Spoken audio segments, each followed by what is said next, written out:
Hello everyone, and welcome back to Mr. Night Fear. I know many of you listen to these stories to help you fall asleep. So, before you get settled in, I'd love for you to leave a comment letting me know where you're listening from. And if you're enjoying the episodes, don't forget to like and subscribe to the channel. Now, let's get comfortable, relax, and begin. I was about 20 years old at the time, living in Indonesia. One night, I went to bed as usual. It was dark, the kind of quiet night you get when the only light comes from the window. The door to my room was slightly open, a little strange because the door had a spring that usually kept it closed unless someone held it open. As I lay there, I dreamed that I woke up in my bed. I could see figures standing around me, just silhouettes in the dim light. I couldn't see their faces clearly, but somehow, I knew they were my relatives. There was one person I was sure of, my eldest uncle. He had passed away years before, but in the dream, I knew it was him. In my family, there are a lot of relatives, both close and distant. So many names, so many faces I recognize but don't really know. In the dream, I wasn't scared. I just lay there, watching them, not sure what to do. It was like they wanted something from me, but I didn't know what. There was a strange stillness to the whole thing, like time was suspended, and I didn't feel any urgency to move or respond. Then, I heard someone calling my name, over and over. Suddenly, I woke up. My mom was standing beside my bed, looking relieved. She'd been calling my name for a while but said I hadn't responded. I was a little confused, but then she told me something that made my skin crawl. Even now, years later, I can't shake the feeling. She said that while she was sleeping in her own room, she'd had a dream, too. In her dream, some relatives, including her eldest brother, my uncle who had passed away, came to visit me. They were trying to get me to follow them, though she wasn't sure where. She said she felt really scared, so much so that she woke up and rushed to my room to stop me from going with them. The coincidence was too much. We both had the same dream, in a way, and I couldn't help but wonder, what if she hadn't woken me up? What would have happened? Now, I can't stop thinking about it. Was my uncle missing me? I grew up with him, even though he passed away when I was still small. I was the first grandchild in my mom's big family, 5 uncles and 1 aunt, and they all spoiled me. After my parents moved into our own house, my unmarried eldest uncle came to live with us. He was a smart man, but strict. Definitely not the kind of person a young child would gravitate toward. I remember his lessons were always difficult.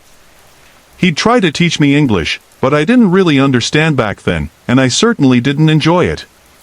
After each lesson, he'd give me a small reward, a candy or a raisin, but I didn't appreciate it the way I should have. He never smiled, and I probably stayed away from him more than I should have. Looking back now, though, I think he must have loved me. He just didn't know how to show it. And maybe, after all these years, that's why he came to visit me in the dream. Maybe he was trying to reach out, in the only way he could. I've had other strange experiences in that house growing up, but I've never been as sensitive to the paranormal as my mom and our old maid. They seemed to notice things I never did. But that night? That night was different. I've never been able to fully explain it, but I know it felt real.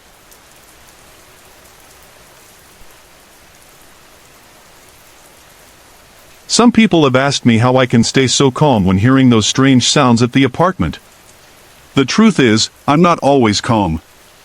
I just try to explain everything away, maybe it's just the neighbors, or maybe there's a logical reason behind it. That's how I manage to keep my cool.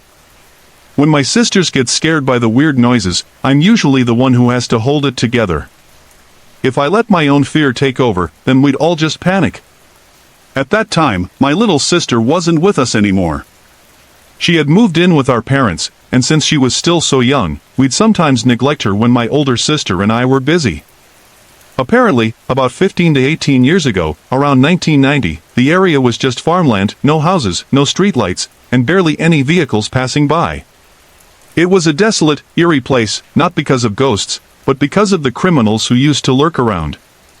I heard stories about what happened there, rapes, robberies, and worse. Victims were sometimes found covered in newspapers, their bodies in pieces, some were even dismembered. It was a place feared by everyone, even the drivers of jeeps and tricycles, who would avoid going down that road. There were reports of killings and other crimes that made the area dangerous. As a result, the nearby neighborhood was given a curfew by the local government. But eventually, the land was cleared, and the farms were replaced with new subdivisions, parks, and streets. By the time I was living there, the place had changed, but there were still traces of the old farmland left, just enough to imagine what it had once been like. One night, my friend RYL, who lived just a few doors down from me, we were in door D, she was in door F, invited me to her place to watch the meteor shower. It was around 10 p.m. when it started. We were sitting outside, enjoying our little picnic, counting shooting stars and snacking on our favorite junk food. It was a peaceful, beautiful night, and I was enjoying talking to RYL. But as I was still gazing at the sky, I noticed she stopped responding. I looked over at her and saw that she was staring intently at something, her eyes fixed on the big entrance gate. I was a little irritated at first, thinking she wasn't paying attention, so I asked her what was wrong. She didn't answer, but instead, she said we should go back inside because she was getting cold. So, we went back into her house. By the time we got inside, it was already 11:30 p.m. We went straight to the kitchen to wash the dishes, and I asked her what was going on earlier. She turned to me, still not looking me in the eye, and said, "Did you see it?" "See what?" I asked. She hesitated for a moment before speaking again. "The reason I wasn't answering you, there was someone by the main gate, walking toward us. A lady. I thought she was one of your friends visiting, but as she got closer, I realized something was off. I couldn't see her feet. Her long white dress was covering them, and her face. I couldn't make it out, it was blurred." RYL went on, her voice trembling. "She was only 4 steps away from us when I thought, in Jesus' name, you can't come near us." And then, she walked through the walls and into door E. I could see the fear in RYL's eyes. She was genuinely terrified. I didn't know what to say. I stayed the night with her because I was too scared to go back to my own apartment, door D, or even walk near door E, where she said the lady had gone. Door E had always been an odd one. The apartment there was always vacant. I'm not sure why, maybe people didn't stay long. The neighbors who lived in the other apartments around us had been there for years. But for some reason, door E always had a high turnover. RYL had even lived there once, but she'd asked to be moved to door F because her nieces were constantly ill. They couldn't sleep at night, and they kept crying and pointing at things that weren't there. It seemed like something was wrong with that place, but she never wanted to admit it. She told me that her third eye was open, and she could see things, figures of a man, a woman, and an old, creepy woman in black, with a veil that covered her face. But of course, she couldn't tell the management the real reason she wanted to leave. So, they just said the apartment needed some repairs. The next morning, as I was getting ready for school, a neighbor who lived outside our compound came to ask me if door E had been occupied. I told her, no, not yet. "Are you interested?" She looked at me with a puzzled expression and said, "But last night, around 11:30 p.m., I saw a lady at the second floor window of door E. I thought someone had moved in." I was taken aback. "No, door E is still empty," I said. "I would have heard someone moving in." She left, still wondering, and I was left with chills. I couldn't shake the feeling that it might have been the same lady RYL had seen the night before. Since then, I couldn't bring myself to look at the window of door E anymore.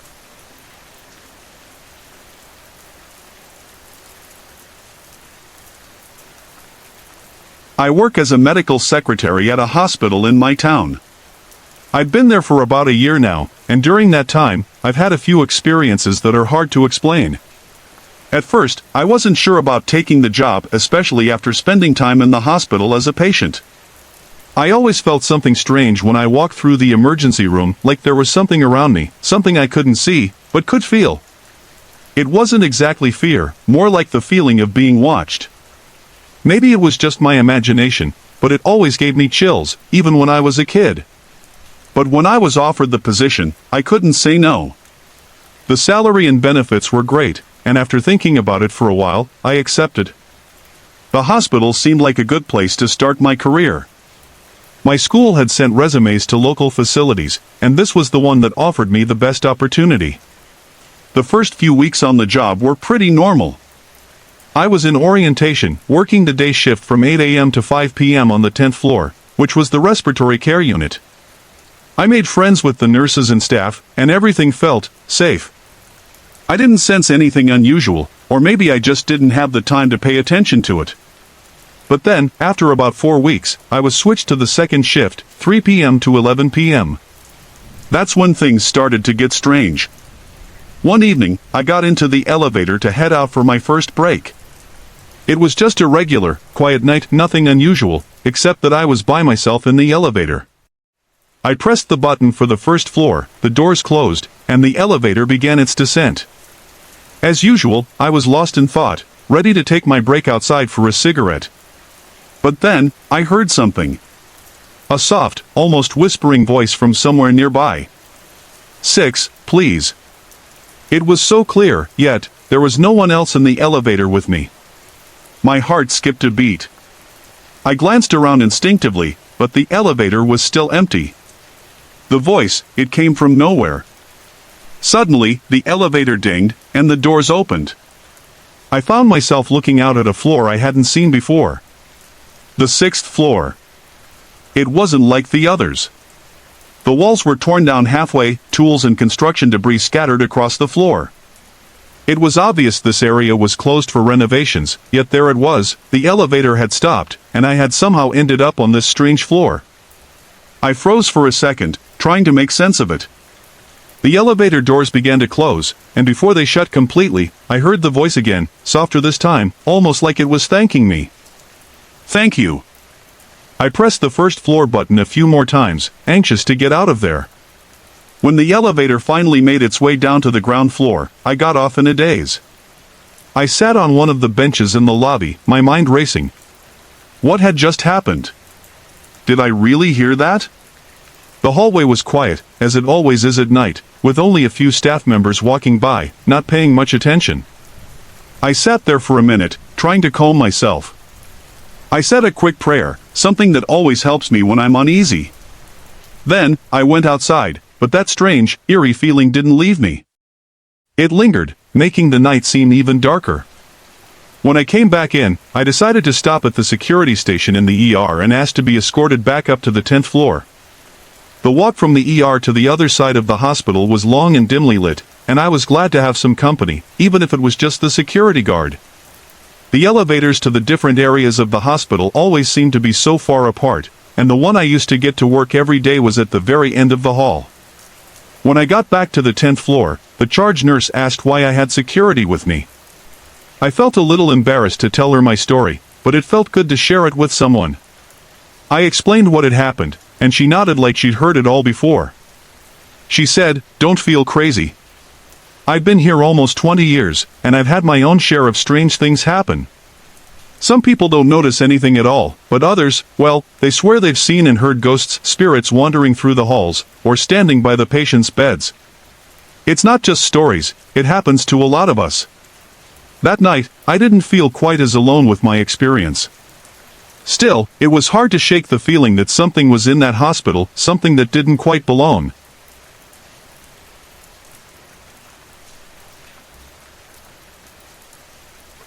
By the time I was 9 years old, I had already experienced a few strange things, but it wasn't until we moved into a new house that things started to feel different.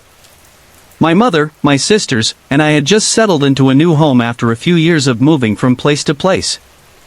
My parents had divorced when I was younger, and we had been renting until my mom could afford a house of her own. The house we found was a split level, with 3 bedrooms upstairs and a basement that was only partly finished. Before we moved in, we took a look around with the previous owners, a young family who had lived there for a while. They were hunters, and their home was filled with stuffed animals mounted on the walls. To be honest, I thought it was a little unsettling, though I tried not to let it show. Before we actually moved in, my mom and aunt decided to repaint the kitchen a bright yellow. It was, well, let's just say it wasn't the best choice. but they did what they could to make the house feel cozy. Still, there was something about the place that didn't sit quite right with me, something I couldn't explain at the time. From the very first night we slept there, things felt off. There were strange sounds at night, footsteps in the hallway, a weird noise like a pencil rolling on a table. I remember lying in bed, trying to sleep, but always feeling like I was being watched. It was always the same spot, the upper left corner of my bedroom. The longer we stayed there, the more active things became. I'd hear my name being called out in the night, and things would fall off the walls for no reason at all. Sometimes, I'd hear knocking on the walls. I tried to talk to my mom and sisters about it, but they always brushed it off, laughing or telling me it was just my imagination. I did have a pretty active imagination, but this felt different. This wasn't the kind of thing you just make up. Things got even weirder once we got a dog. She would suddenly start whining, shaking, and trying to hide under the furniture, often for no clear reason. It became obvious that something was about to happen when she acted like this, whether it was the TV turning off by itself or loud bangs on the walls. I remember one evening in particular. It was winter, and snow was falling outside. We were all sitting in the living room watching TV, Dallas to be exact, when our dog started cowering, eyes wide with fear. Then, the front doors, both the outer screen door and the heavier inner door, opened. We all froze, staring at each other, unsure of what was happening. None of us had seen anyone at the door, but it sounded like someone had come in. The dog was still terrified. My mom went to check, but there was no one there. No footprints in the snow, no sounds of a gate opening, nothing. It was as if no one had come at all, even though the doors had opened on their own. I had never told anyone about the strange things that had been happening, but one day, I confessed to a friend who lived on the block before we moved in. She was quiet for a moment, then told me she'd heard something disturbing about the house. Apparently, the mother of the family who had lived there before us had a brother who had taken his own life in the kitchen. It explained a lot. The odd feeling I had, the strange price my mom had paid for the house, everything. I remember my mom confirming it later, but she reassured me that there was nothing to worry about, that I was just imagining things. But I couldn't shake the feeling that there was more to it. As I got older, the experiences continued. One of the most memorable occurred when I was a teenager. By that time, both of my older sisters had moved out, and I had taken over my sister's old room in the basement. It was a strange room, one of those with the grid ceiling tiles that made a whooshing sound when the door was opened quickly or a breeze blew in through the window. One night, a friend and I were sitting in my room chatting when we heard footsteps coming down the stairs. I know this sounds strange, but it was different from the normal sounds of someone walking. These footsteps didn't start at the top of the stairs, they just began. It felt electric, like the air around us was charged with something. Our dog, who was lying next to us, started to whimper and crawl under the blankets. Then, we heard the footsteps cross the basement floor and come toward the door. And just like that, the ceiling tiles lifted as though someone had walked into the room, except the door hadn't opened, and the window hadn't moved. My friend and I just locked eyes, both of us frozen in place. The tension was so thick it felt like the air itself was vibrating. Every hair on my body stood up, and I don't think I've ever felt that kind of primal, animal-like fear in my life. We didn't even speak, we both ran upstairs and didn't go back down that night. Years later, long after we had moved out, my mom finally admitted that she knew something was wrong with the house. She told me one night, she had woken up feeling like someone was staring at her, only to see a faint, human-shaped light moving quickly across the room before disappearing through the wall. And that yellow paint? Apparently, it was to cover the stains from the tragic event that had happened in the kitchen. Interestingly, my sisters, who had never experienced anything strange, now believe me when I tell them about it. Looking back, it's clear that the house was full of unsettled energy.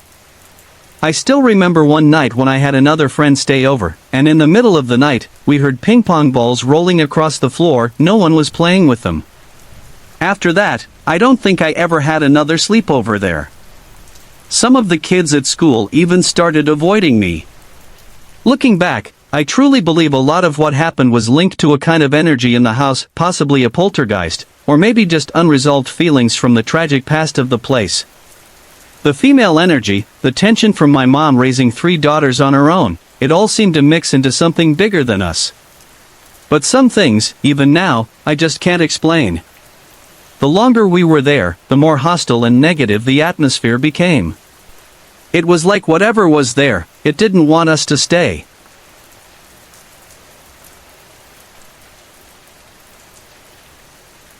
My name is Sadie, and my family has moved around a lot over the years. No matter where we go, though, it always feels like there's some sort of presence that comes with us. It's never been aggressive or scary, but it's always there in the background. We've been living in Ohio for a while now, and our house is fairly new, only about 20-something years old. The first night I slept in my new room, I didn't have a fan or anything on. I usually need some background noise to sleep, so the silence felt strange.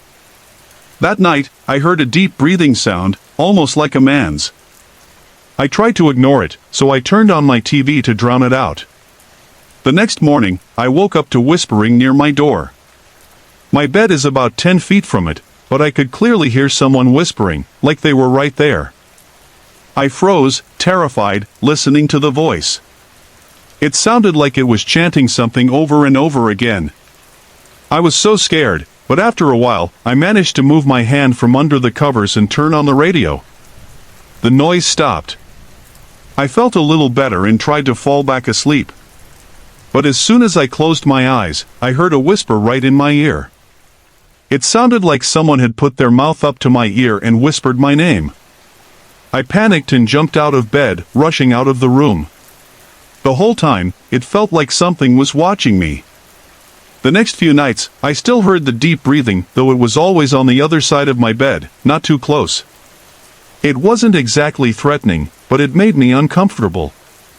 I'd turn on my radio or TV, and the sound would go away. That was about 5 years ago, but a few months ago, something happened that really made me question everything. I came home from school one day, exhausted, and decided to take a nap on the couch in the living room. My mom was in the next room, so I wasn't alone. But when I woke up, I couldn't move. I tried to move my foot, but it wouldn't budge. It felt like something was in my head, just bombarding me with random thoughts and information. I know this sounds strange, but it was like my brain was overloaded, and I couldn't focus on anything. Then, I heard a name Robert or Bobby. I don't know anyone by those names, and I don't understand why I got that name in my head. It was like something was telling me who it was.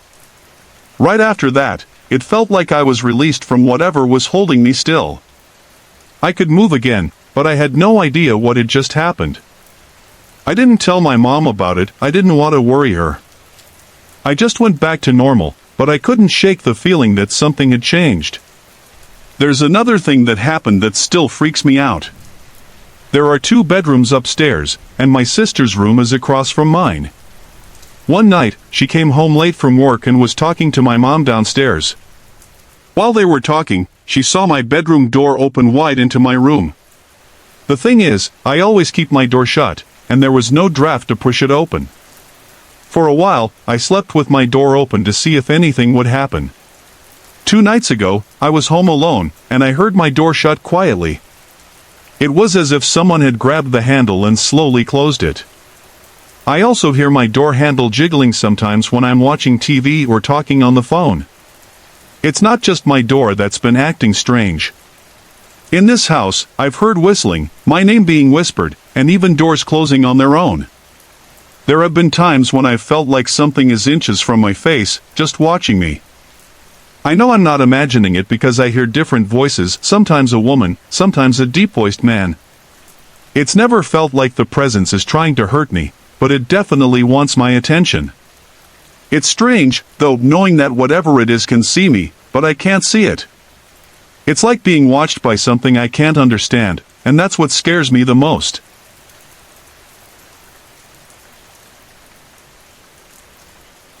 This story takes place in 1986, when I was 8 years old.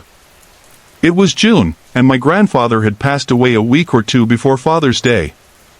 After the wake, our whole family went to the graveyard, like families often do. Most of the grown-ups were gathered around the grave, and all the kids, probably around 20 of us, were standing a little farther away, talking and playing tag around the headstones.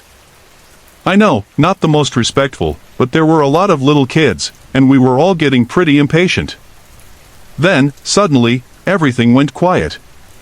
The birds stopped chirping. I couldn't hear the adults talking anymore, and even the other kids had gone silent.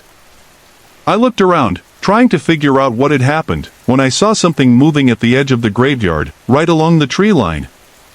I weaved through the other kids to get a better look. And that's when I saw it. It was like something straight out of a nightmare, red skin, horns, a tail, and all. I stood there, frozen. I couldn't move or speak. All I could do was stare. The silence around me felt so heavy. I don't know how long I stood there, but it felt like ages. Eventually, I noticed my little brother was standing next to me. He was only 5 at the time. I don't remember him walking up to me, but there he was. I was still terrified, so I grabbed his hand and started to look for my mom. The whole time, I kept glancing over at the tree line, hoping the figure would be gone. When we found my mom, I tried to get her to look at what I had seen. My brother was crying. Come to think of it, I was probably crying too. I started pointing and saying, "Look, look over there." But my mom wouldn't pay attention. I must have been making a scene because she pulled me and my brother away from the adults and asked what was wrong. I kept insisting that she look, but she just said she saw a man walking along the edge of the graveyard. I remember being so confused. "A man? You see a man?" I asked her. She nodded and said, "Yes, a man in a black suit." She told me to calm down, that the man was probably just walking there and wasn't trying to disturb us. She also told us to stop making noise because we were at a funeral, and we had to be respectful. Apologies for the interruption. If you're enjoying the video, please let me know in the comments from where you are watching. Don't forget to like and subscribe for more.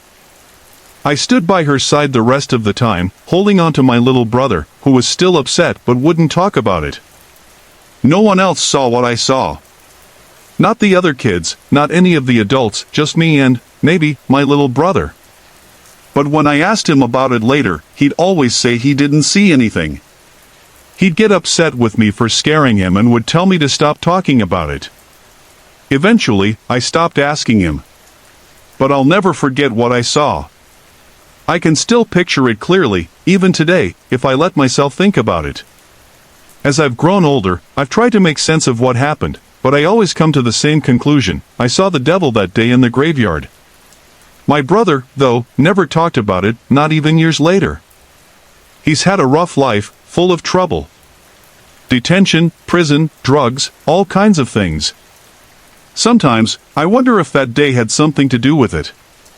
He insists he doesn't remember the funeral. He says he doesn't even remember the day at all. Maybe he's blocking it out. It wasn't until about a year later that I finally told my mom what happened. She said she believes me and was sorry for not paying more attention when I was so upset.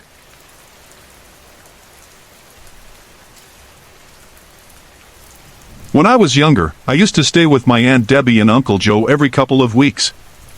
I was very close to my cousin Jennifer, and their house had a big pool in the backyard, a nice deck, and all the space for us to swim and play. We'd spend the whole day outside, pretending to be grown-ups, pretending to be women instead of 2 little girls, 6 and 8 years old. It was the best time. One day, a boy and a girl came over, 2 kids I didn't know, but who must have been friends of my cousin. I don't remember their names anymore, so let's just call them John and Sally. Jennifer didn't seem to care for them much, but Aunt Debbie insisted we be polite, so we played together anyway. She made us lemonade, and the 4 of us sat out on the deck talking. John showed off some cool diving tricks in the pool, well, cool for a 6-year-old like me, while Sally mostly just hung back. I didn't think much of Sally, but I do remember I had a small crush on John. He was fun, and I guess I wanted to impress him. Sally had long, mousy brown hair that she kept tied back, and she was wearing a black one-piece bathing suit with big pink flowers on it. I don't remember much more about her appearance, though. As the evening came and it was time for them to leave, Jennifer and I walked them out to the sidewalk to say goodbye. I stood in front of Sally, and Jennifer stood in front of John. The sun was low in the sky, nearly blinding me, and I felt a little antisocial. I hated when the fun was over. As I stood there, I noticed something odd. Sally's toenail was black. It didn't look like nail polish, so I asked her what had happened. She said her dad had been mowing the lawn and told her to move, but she didn't listen, and he accidentally ran over her toe. I asked her if it hurt, and she told me she cried when it happened. I remember thinking of something similar that had happened to my best friend Timothy, who had hurt his finger while helping his dad saw wood. It wasn't serious, but his nail turned black, just like Sally's. I told Sally about this, but she didn't really say much back. After a while, they turned to leave, and Jennifer and I watched them walk down the sidewalk. 2 weeks later, I was back at Aunt Debbie and Uncle Joe's house again, spending the night. One morning, while Aunt Debbie was doing her makeup, I asked her if she remembered John and Sally. I figured if I brought them up casually, maybe she'd invite them over again, and I could see John without feeling too shy. But Aunt Debbie's reaction wasn't what I expected. "Who are John and Sally?" she asked, looking confused. I tried to explain who they were, the kids who had come over to play with Jennifer and me, the ones Aunt Debbie had made lemonade for. She told us not to be rude. But Aunt Debbie just looked more and more upset. She turned to Jennifer and asked why she had invited friends over without asking her first. Jennifer was just as confused as I was. She swore she didn't know anyone named John or Sally. I couldn't believe it. I told Aunt Debbie that I wasn't making it up. She was there. She saw them too. But both she and Jennifer insisted they had never met anyone by that name. Aunt Debbie got a little angry, and Jennifer just kept saying she didn't know them. She thought I was telling stories. I was completely confused. How could they not remember? I could still picture everything so clearly, the sun, the pool, Sally's black toenail. But it wasn't just the two of them who didn't remember. It was like John and Sally didn't exist. To this day, they still don't exist. No one remembers them, not Aunt Debbie, not Jennifer, and not even my cousin who was supposed to be close friends with them.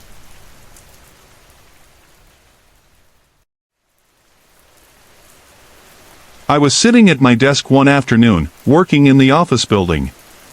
The office has a door that faces the street, which I keep propped open with a brick so people can see that the museum is open. I was cataloging some old books when I suddenly heard a loud scrapping noise. I looked up just in time to see the brick slide away from the door, and then the door slammed shut. I rushed over to see what caused it, but I couldn't find anything. The wind wasn't strong enough to shut the door, and no one was around.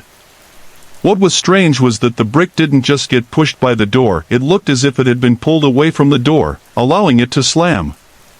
This has happened 5 times so far. Twice, there was strong wind, so I assumed the wind was the cause. But the other 3 times? I have no idea. For the first month or so that I worked in the museum, I always felt strange when I walked into the cabin. It felt like I was barging into a space where I wasn't invited. It wasn't threatening, but it wasn't welcoming either. The longer I was there, the more it felt like whatever was in there was teasing me. I'd hear whispers or footsteps coming from one room, and when I went to check, the noises would move to the room I just left. Sometimes, I'd put something down, turn away, and when I looked back, it would be moved. It wasn't a lot, but enough to notice. I tried to ignore it, but one day, about 2 weeks ago, things took a strange turn. I was very tired because I had stayed up late the night before, and to make matters worse, it was raining, and my feet were soaked. I absolutely hate wet feet. To top it all off, the very first thing I saw when I went into the cabin that day was a giant spider. I'm terrified of spiders, so you can imagine how I felt. I was in a bad mood. As I was opening up the cabin, I heard the sound of a tablecloth whipping back and forth fast and loud. Normally, when something like that happened, I would get spooked. But that day, I was in no mood to be scared. I rolled my eyes, muttered whatever, and kept working. Almost immediately, the tablecloth stopped moving. Then, from between me and the table, I heard a soft giggle. Since then, whenever I walk into the cabin, it feels warm and welcoming.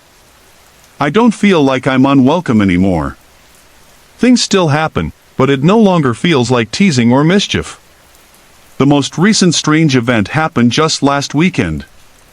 The museum had a lot of visitors, and I ended up staying later than usual. While I was in the cabin, I saw wet footprints on the floor in the back kitchen. The prints looked like someone had walked from the doorway to the main room and then stood in front of the guest book for a while. There was a larger wet spot right in front of the table, just like you'd expect if someone with wet shoes had been standing there. Now, this wouldn't have been so strange, except for one thing: I had just walked through that area moments before. When I left the kitchen, there were no footprints. But when I turned back, the prints were there. I was tired and just wanted to close up for the night, so I ignored it and continued on with my work. As I walked from the kitchen to the main room, I saw something odd. Someone poked their head out of a bedroom, looked at me, and then disappeared back into the room. I couldn't make out any details because the person was standing between me and the light, but they looked about my height. I'm 5 feet tall. It felt like they were saying, "You still here?" I went into the room to check, but of course, it was empty. At that point, I was exhausted, so I just closed the curtains, turned off the lights, and said goodnight to whoever or whatever was there, before heading home.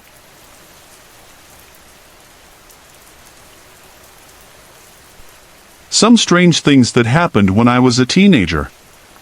I still don't really know what to make of them, but they were unusual. I don't believe they were paranormal exactly, but there was definitely something to them.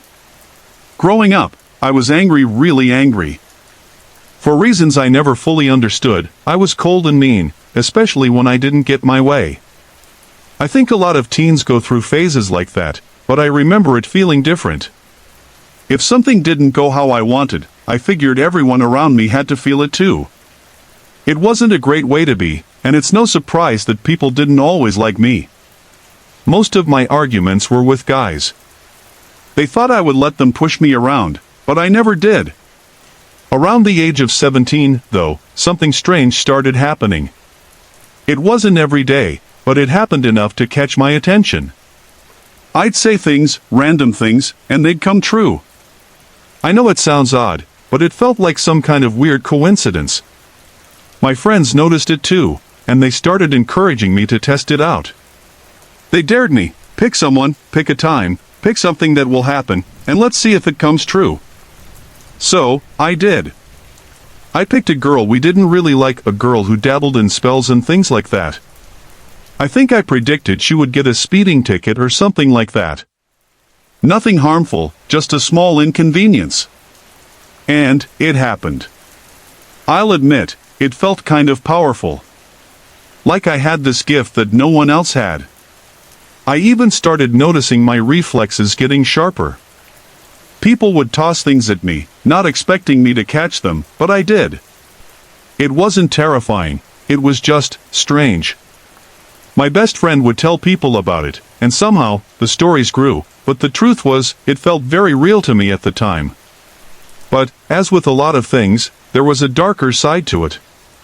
When I got angry, I would wish things to happen to people, nothing fatal, just significant. It wasn't conscious most of the time. I didn't realize I was doing it, but my anger seemed to fuel this gift I had. And sometimes, it seemed to work.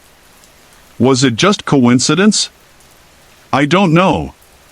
But as I grew older, I realized there was a heavy cost to all of this. I was sick often, and my depression only deepened. I pushed people away and began to hate myself. My mind felt like it was a battlefield, and I didn't understand why everything felt so overwhelming. Looking back, I know now that all of this, the anger, the strange occurrences, the weight of it all, was connected. And as much as I believe our minds are powerful, I can't help but wonder, was it karma? Or was it something more? Our brains are capable of so much, but most of us barely tap into that potential. Maybe some people can harness certain powers, even if they don't fully understand how. I still wonder if anyone can really will something to happen. I think it's possible, but who knows? Most people don't even realize how often it happens. After a few years, I made a conscious decision to stop wishing bad things on people. It didn't make me feel better. In fact, it just dragged me down deeper. I've been to some pretty dark places, and I never want to go back there. The demons I faced were all inside my own mind. One particularly strange event happened when I was 18. I went to see Independence Day with my best friend, her boyfriend, and another friend. On the way into the theater, I locked eyes with a man who was leaving. And then, everything seemed to slow down. I didn't know who he was, but I heard him say, "God?" Without thinking, I replied, "No, I'm not God." And just like that, time snapped back to normal. My friends were laughing, and the man was looking at me, confused, asking if I was okay. It was so surreal, but we laughed about it for years. Even now, I still can't figure out what happened. Was I hallucinating? Was my mind playing tricks on me? I don't know. But those kinds of things still happen from time to time. I try not to dwell on them anymore, mostly because I don't want to sound crazy to anyone. Now, this next part could be a sign of something paranormal, or maybe it was just my mind playing tricks. But I'll let you decide. At 25, after struggling with depression for so many years, I finally decided to see a doctor. I had reached a point where I just couldn't get out of the darkness on my own. He prescribed me antidepressants, but they didn't help. In fact, they made things worse. I became so catatonic that I couldn't function, so I stopped taking them. He tried something else, but the side effects were just as bad. I hate to admit it, but during one particularly dark night, I tried to end my life. Fortunately, I failed, but it sent me to a psych ward for a week. The doctors there weren't helpful. They were rude, and the medications they gave me left me feeling groggy, like I was floating in a haze. It was hard to stay awake, and the fog never seemed to lift. On my last day there, I woke up in the early morning, the room still pitch black. I felt groggy, and I just wanted to go back to sleep. But then, I felt something sit on the edge of my bed. The bed was one of those hospital beds with air in them, so if someone sits on the edge, the other side rises. I thought it was my mom, who was probably there early to pick me up. I opened my eyes, but no one was there. I was freaked out, and I went to talk to a nurse. She told me to try and get some more rest, but I couldn't shake the feeling. A little while later, I left the psych ward, with new prescriptions in hand. I went home, but I couldn't shake the feeling that something was off. I kept seeing dark shapes moving in the corners of my eyes.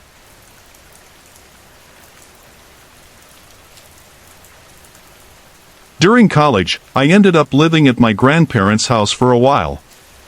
It wasn't the cleanest place, but it was free, and I was helping them out. The house was right next door to the one I grew up in, a place where I had experienced a lot of strange, unsettling things I'd rather not think about. I had been living there for 2 or 3 months, and I was starting to settle in. One night, feeling a bit stressed, I decided to meditate before bed, hoping it would help me relax. As I meditated, I kept getting a strange feeling that I should stop. But I didn't know why, so I just ignored it and kept going. Big mistake. If you ever feel like you should stop meditating, please listen to that feeling. Trust me, it's there for a reason. When I finally finished and got into bed, I felt a little sick, but I figured I was just tired from the meditation. Then, not even 5 minutes after I lay down, I saw her. The little girl I hadn't seen in over 2 years, not since I had moved away from the house I grew up in. She was standing at the foot of my bed, her voice cold and soft, "We found you." I froze. My heart started racing. "We?" I whispered, my voice shaky. This wasn't good. It was like something had followed me. I knew this night was going to be one of the worst I'd ever had. As I looked at her, I could barely make out her face, but I could feel her message pulsing through my body. "We found you." Then, she wasn't alone. The man and the little person I had seen years ago appeared next, each of them repeating the same message, not in words, but in the feeling they gave off. "We found you." I was terrified. My whole body went cold. I didn't know what to do.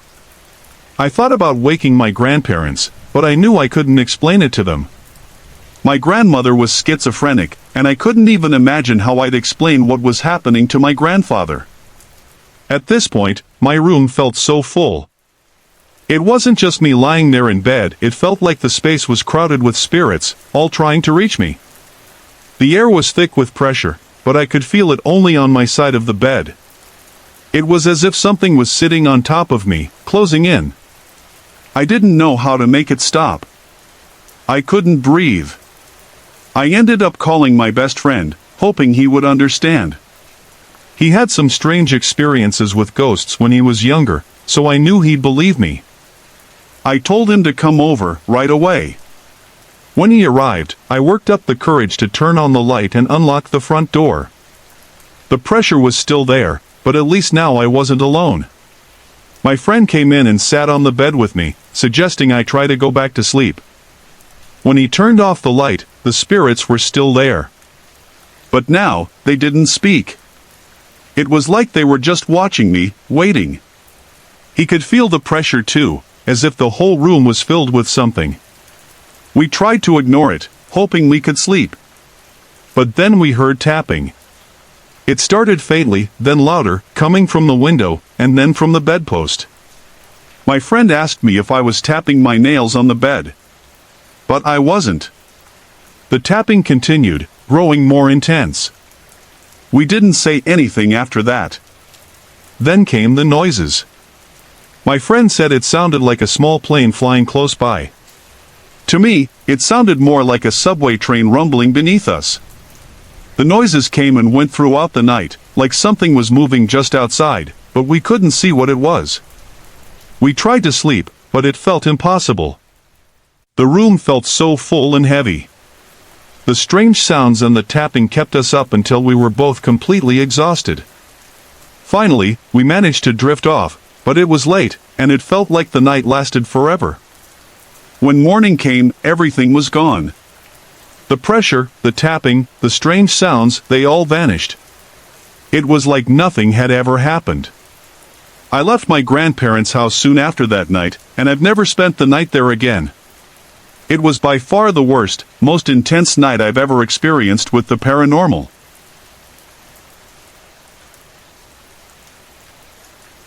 I attend Garran Tower, a school located outside Carnlaw, on the coast road leading to Larne. The building itself is a large mansion, built in the style of a medieval castle, which was popular in the late 1800s. The castle was once owned by the Marchioness of Londonderry, Frances and Vane. When she died, it passed on to her son, who didn't care much for the place. After his death, it went to her grandson, Winston Churchill, who also didn't have time for it. So, the castle was donated to the British tourist industry and turned into a hotel. It was later destroyed by fire, and eventually turned into the school it is today. Over the years, there have been many tragic deaths linked to the castle, including some students who tragically threw themselves off the high cliffs overlooking the sea. With all that history, it's not surprising that strange things happen here. Now, it was the week of our final exams. The exam center was set up in what's called the Old Castle, part of the original building, though there are modern school buildings attached to it. On June 9th, during my English exam at about 11 in the morning, something truly strange happened. I was sitting there, trying my best to focus on the exam, when I saw a small, glowing orb hovering just over the shoulder of one of the teachers.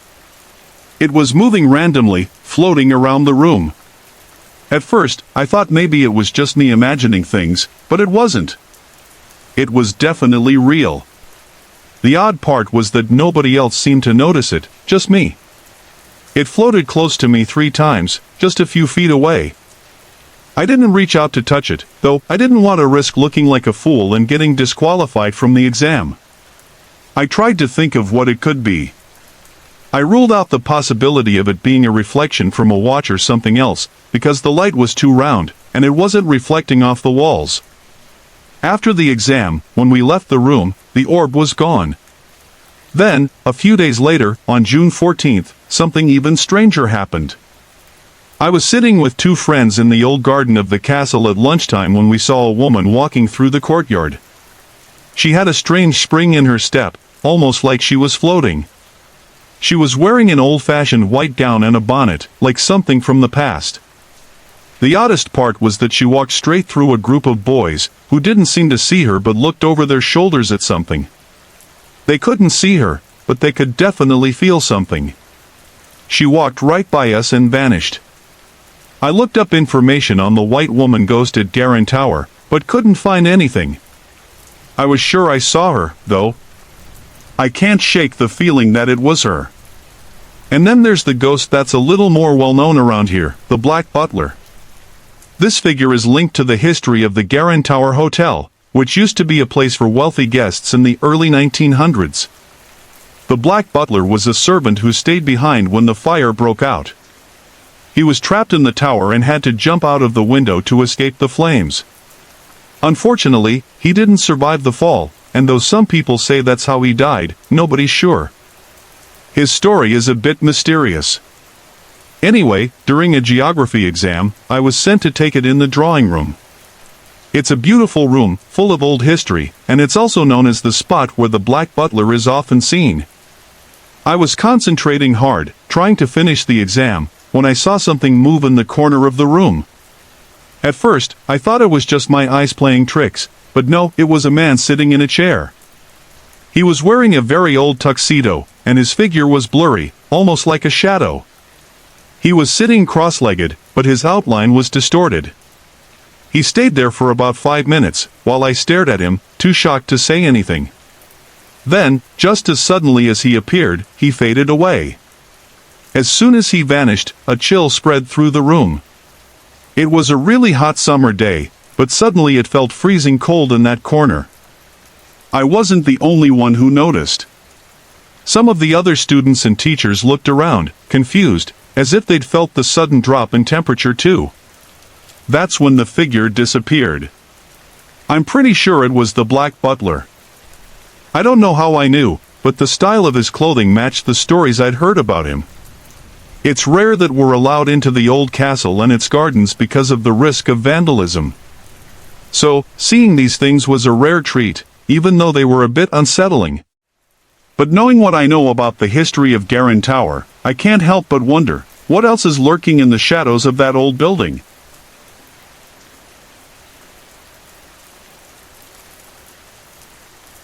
This story takes me back to 1994 to 1996, when I was living in the Sultanate of Oman with my best friend, Kate.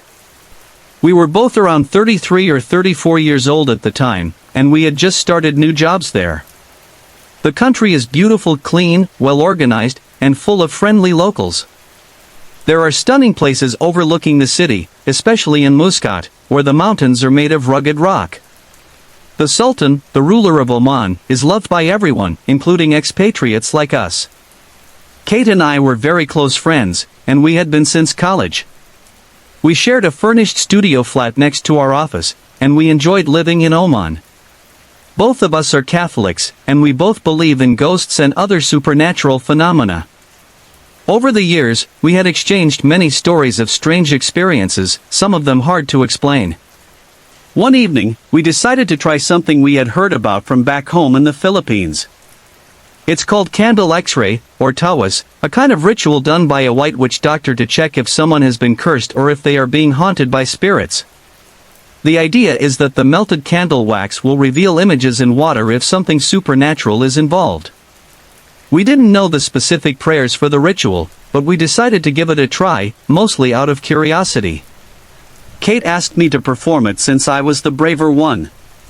We said our own prayers and went ahead with it, just to see what would happen. After that night, everything started to feel off. Strange things began happening in our flat. We started hearing noises, especially at night, coming from the ceiling. Whenever we asked our neighbor upstairs if she was cleaning late, she'd always say no, she was never up that late, especially on weekdays. One night, as we were praying the Holy Rosary, I felt something unusual. I was sitting on my bed, and Kate was behind me. After we finished praying, she told me something that made my heart skip a beat. She said she saw gray smoke coming out of my body.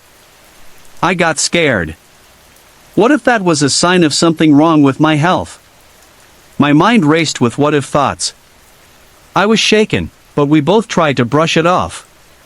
Then, one day, while I was washing clothes and Kate was watching TV, something strange happened.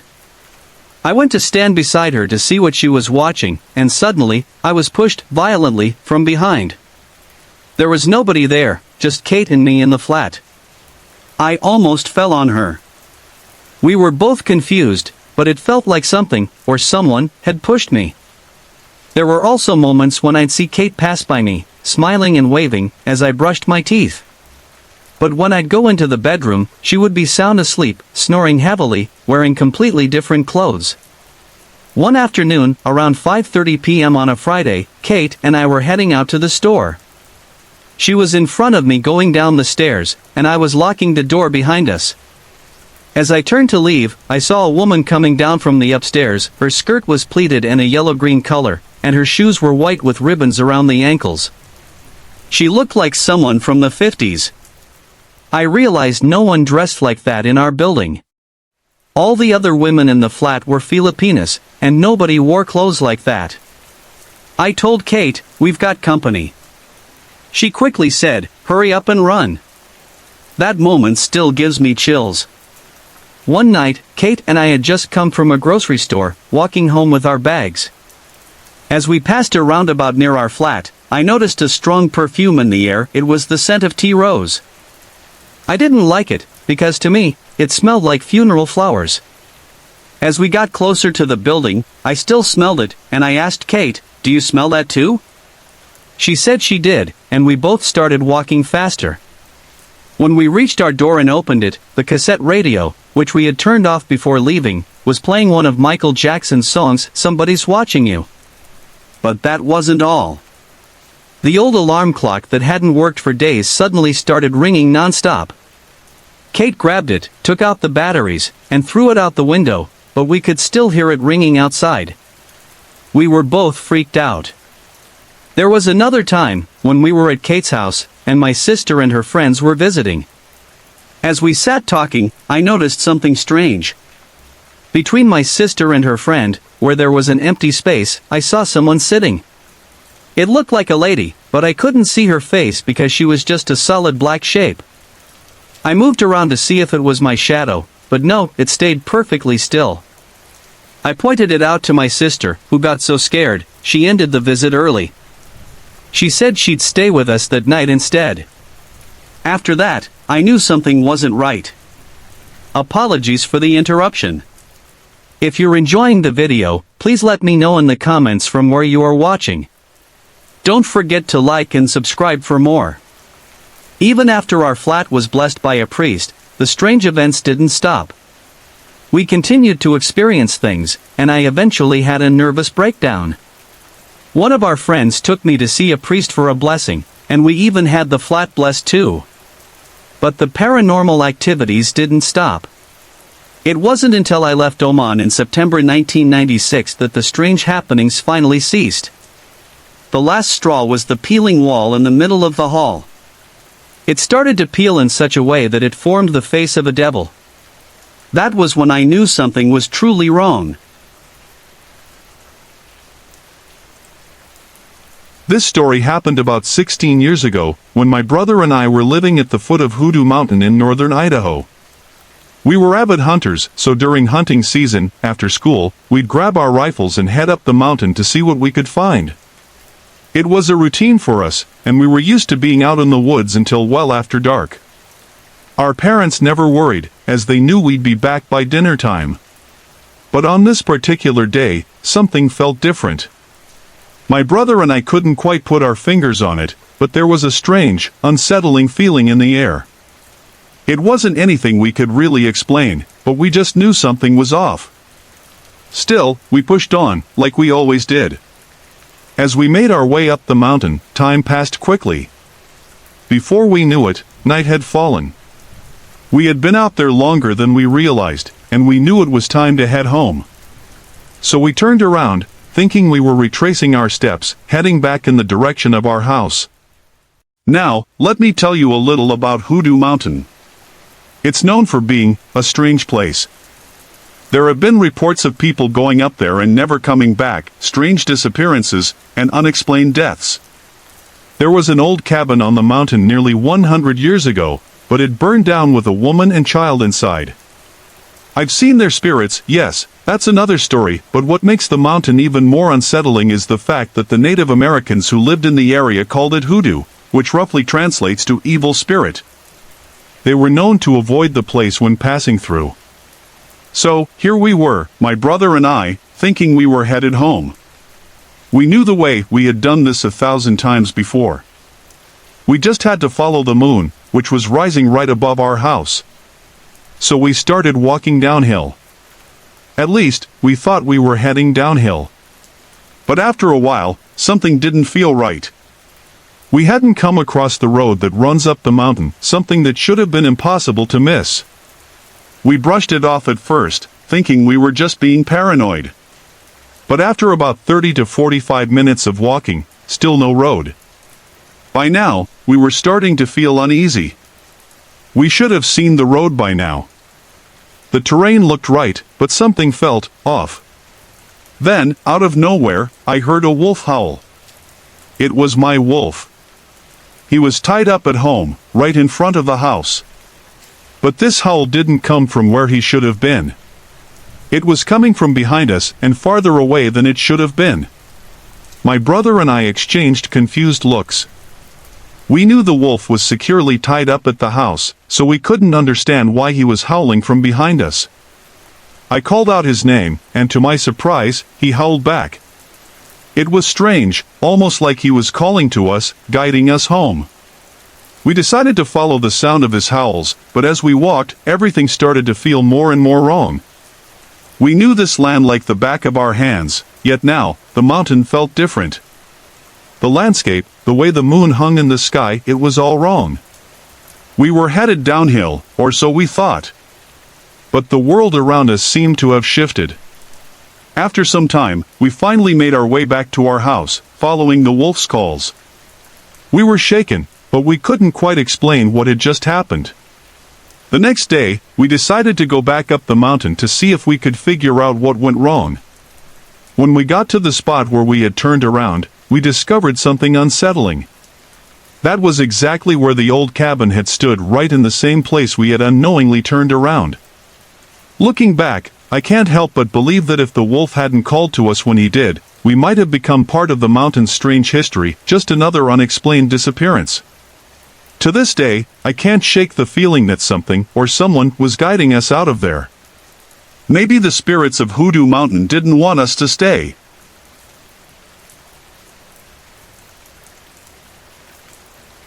One evening, my band and I decided it was time to take some photos for our group.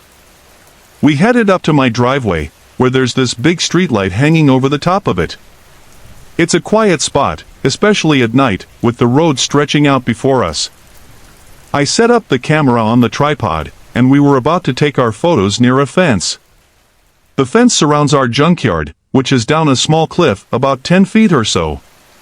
Below the junkyard is a valley filled with thick woods, and there's a path that runs through it. It was dark out when Heather, our singer, suddenly said she thought she saw something down the path. She pointed toward the woods. "What's that?" she asked. I didn't think much of it at first, assuming it was just the streetlight from far off in the distance. But then Sean, our lead guitarist, asked, "You see it too?" I walked over to take a closer look. At first, it seemed like someone was standing at the edge of the path, holding a lantern. But the light kept flickering, going off and then back on, like someone was walking with it. And then, it started moving. It was strange, but I still wasn't sure what it was. We decided to bring Heather back to the house to stay safe, just in case. Sean and I grabbed flashlights and knives just to be careful, you know? We didn't know if someone was out there messing around or if it was something else entirely. As we walked into the woods, the air started to get heavy, like a storm was coming. We moved down the path, our footsteps the only sound. The woods were completely still, except for the occasional rustle of leaves. I called out, "Hello," and as soon as I did, a flash of lightning lit up the sky. Sean laughed and said, "I've seen too many horror movies. This is a bad idea." Still, we kept going, walking deeper into the woods, towards where we had seen the flickering light. When we got there, though, it was gone. The silence stretched on, and then, out of nowhere, we heard heavy footsteps running through the woods. We rushed to follow them, but when we left the trail, there was nothing there. We kept moving, walking toward this old, abandoned trailer at the bottom of the hill where I live. It's deep in the woods, and no one's lived there for years. We figured if someone, or something, was out there, it might have gone toward the trailer. As we crossed a barbed wire fence, we saw it again. That same lantern-like light, flickering in the distance. We started following it, but after a while, it vanished again. We stopped for a moment. Sean was quiet, looking at the ground. Then he said he thought he heard something fall nearby. We both looked up. Through a few trees, we saw it. The light, that same orange glow like a lantern, just floating there, about 5 feet away from us. At first, I thought it might be some kind of trick, but when I shined my mining light on it, my grandfather works in the mines, so I had a powerful flashlight, it was clear. There was nothing holding the light up. It was just hovering in the air. It got brighter for a moment and then faded out. When it came back, it was farther away. There was no way something could have run that far without making a sound. It was like it was just floating, drifting away from us. We thought about following it, but the path ahead was a place where we'd seen a lot of snakes before, so we decided to turn back. We walked back to the spot where we'd been taking pictures, hoping to see it again. And we did, but this time, it was hovering in my backyard. The light flickered again, then quickly shot off down the hill. It was both exciting and eerie, getting so close to that strange ball of light.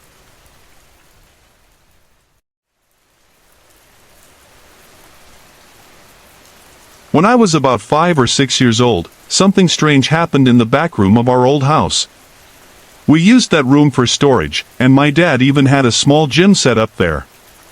My family moved around a lot when I was younger, and this was the first house I ever lived in long term. But looking back, there were always weird things happening in that house. We've always connected it to my grandfather. A little about him, he was a Native American medicine man, and strange things seemed to follow him wherever he went. But whatever it was, it never seemed to cross into that back room. He kept a lot of his ceremonial items there, so maybe that had something to do with it. The garage was another place I never liked being alone. It always felt like something was watching me whenever I went in there. It was just too uncomfortable, and I tried to avoid it. Then there was the living room, it was different.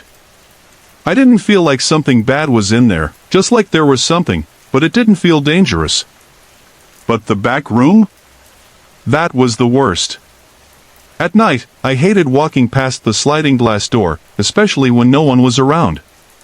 It always felt like someone was standing there, watching me. And I couldn't even look outside, because the feeling was so strong. The only time I ever went into that back room was when my grandfather was there.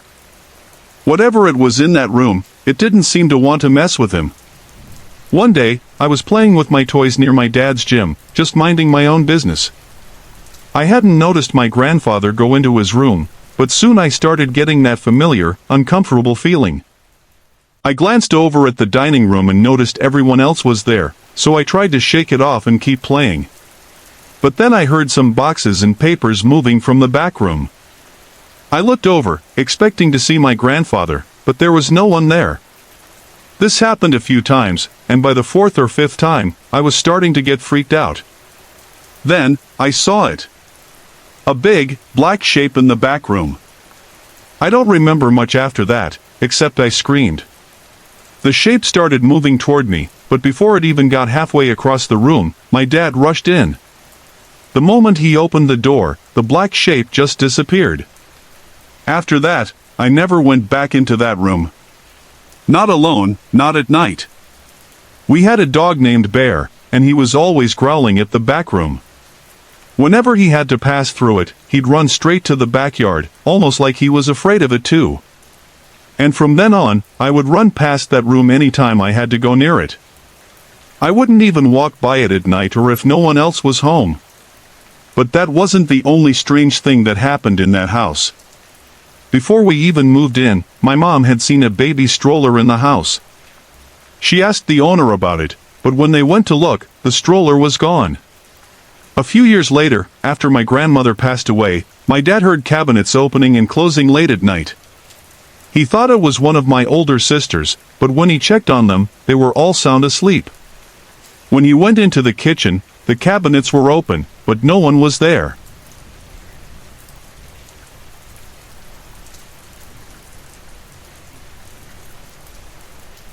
When I was 18, I went through a really difficult time.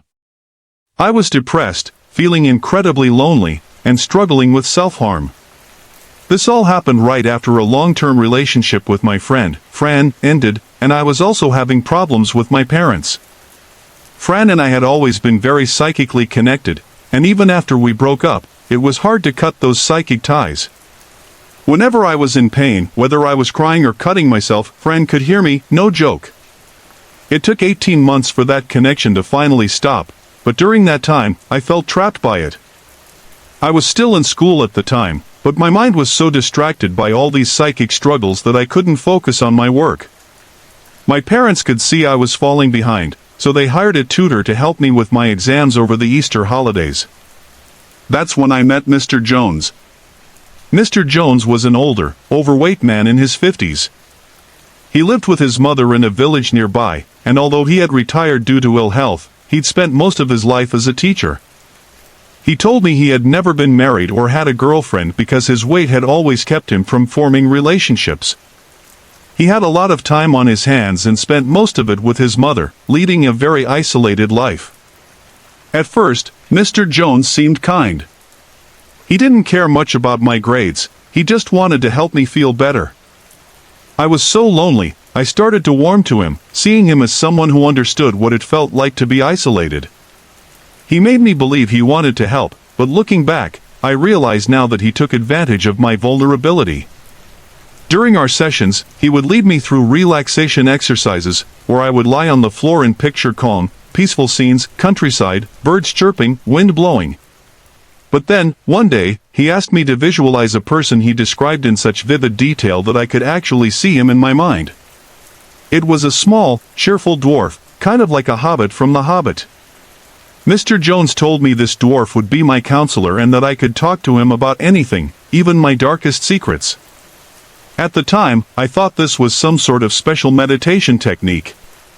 I was impressed by how easily the image of the dwarf appeared in my mind. The exercise became a regular part of our sessions, and I would talk to the dwarf about how I was feeling while Mr. Jones guided me through the meditation. Everything seemed fine until our tutoring sessions ended. On the last day, Mr. Jones asked if he could take a few pictures of me with his mother. I agreed, feeling grateful for his help.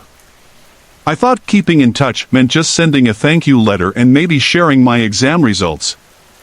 But that's not what happened.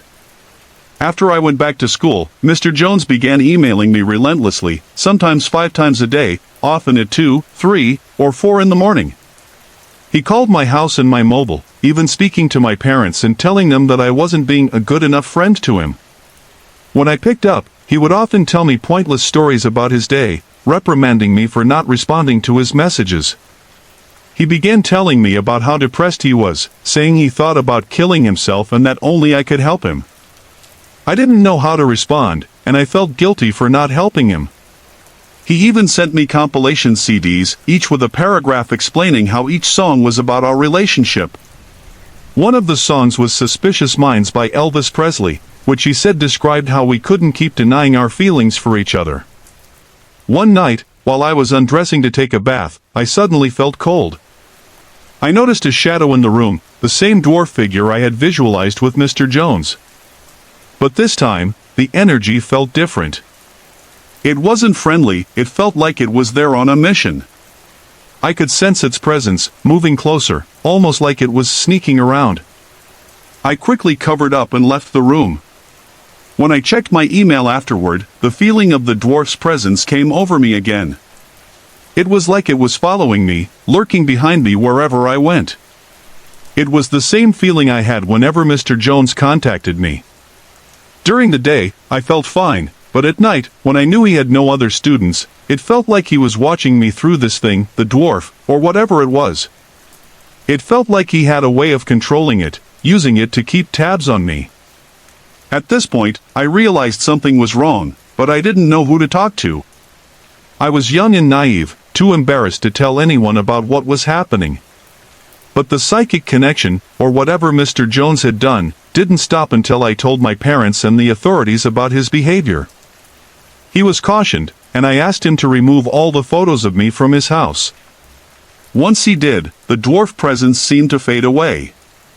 I'm still not sure exactly what Mr. Jones did psychically, but I've since learned about thought forms, mental creations that can manifest in the real world. It's possible he used some form of psychic manipulation, projecting his energy or controlling the image of the dwarf to maintain a hold on me. Looking back, I feel like I was trapped in a psychological and spiritual web that Mr. Jones weaved around me. It took time, but once I broke free, I was able to feel safe again. I'm still not sure how to fully protect myself from this kind of thing, but I've learned to trust my instincts more and be more careful about who I let into my life. Sorry to interrupt. If you're enjoying the story, let me know in the comments and tell me where you're watching from. Don't forget to like and subscribe for more.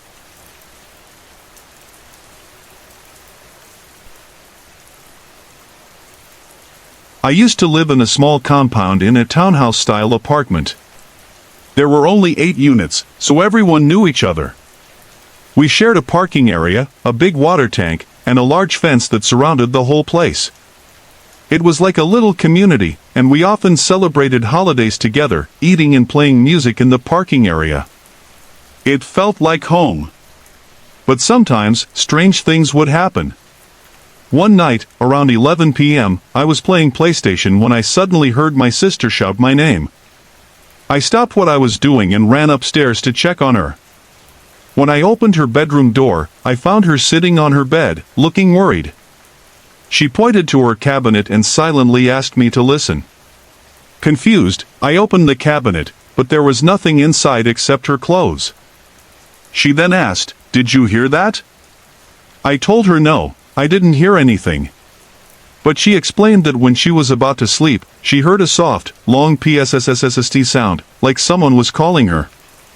At first, she thought it was nothing, but the sound kept repeating, so she decided to investigate. To her surprise, the sound seemed to be coming from inside the cabinet. I thought she was imagining things, but then the same thing happened again. A few days later, my sister's best friend came to visit and planned to stay for a couple of nights. She was close with my sister and often tried on her clothes, so she was like family. One afternoon, she was alone in my sister's room while my sister was in the shower. I was downstairs playing games when I suddenly heard her scream. She ran down to me, looking terrified. She told me that while she was looking through my sister's accessories, she heard the same psst sound. She turned around, thinking it was my sister, but the room was empty. She continued browsing, but the sound came again. This time, it was louder, almost like it was right next to her. Panicked, she opened the cabinet to check, but there was nothing inside. She immediately ran downstairs to me. My sister and I just looked at each other in shock because we hadn't told her about the strange sound. We didn't want to scare her. From that day on, we kept the cabinet closed and never opened it again. One evening, I decided to stay home while my sister went to the mall with her friend. I thought it would be nice to have some peace and quiet, as our parents were always away, and the maid only came during the day. I was playing my game until around 2 a.m. when something strange happened. Behind me, near the dining area and the kitchen, I started to hear noises. It sounded like someone was stirring a cup of coffee, the clink of a spoon against a mug. I turned around, but there was nothing there.